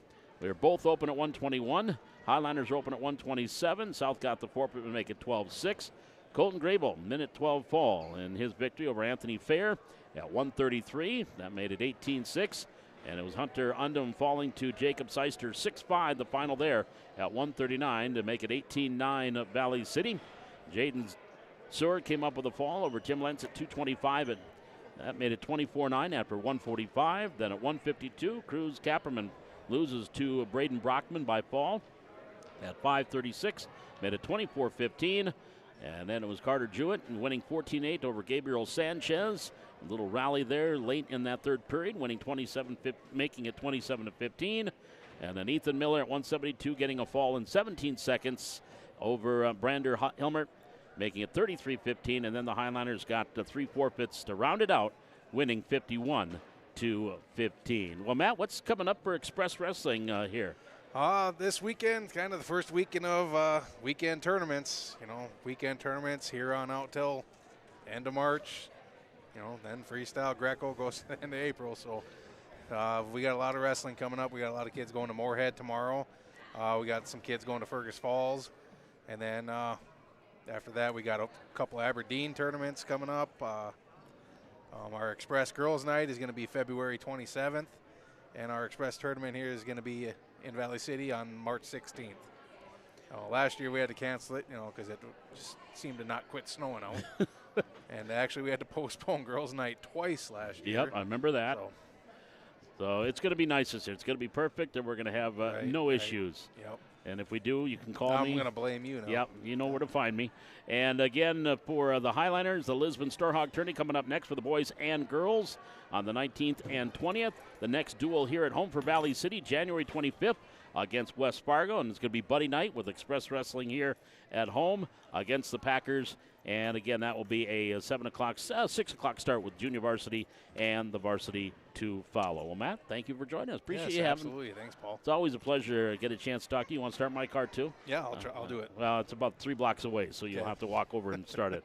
But again, the final tonight, Valley City picks up a couple of wins, 45-30, winners over Manomen Waubun, and a 51-15 win over Fargo South. And Manomen Waubun defeats Fargo South 63-12 in their duel here at this triangular. My thanks again to Ray Nelson, our camera operator, and TD tonight. Brian Krewald also helping out, getting the camera in the right position, so it was perfect viewing for those of you watching here at home. And again, our spotter Taylor Feeler helping up in the booth is as well tonight. Final Highlanders pick up a couple of wins, and they are off now till next weekend at the Storhog in Lisbon. Until our next broadcast, which will be Monday night, high school girls basketball as the Highlanders take on Fargo Oak Grove with the C Squad beginning at 4:30. Paul McDonald saying thanks for joining us. So long from the Hack.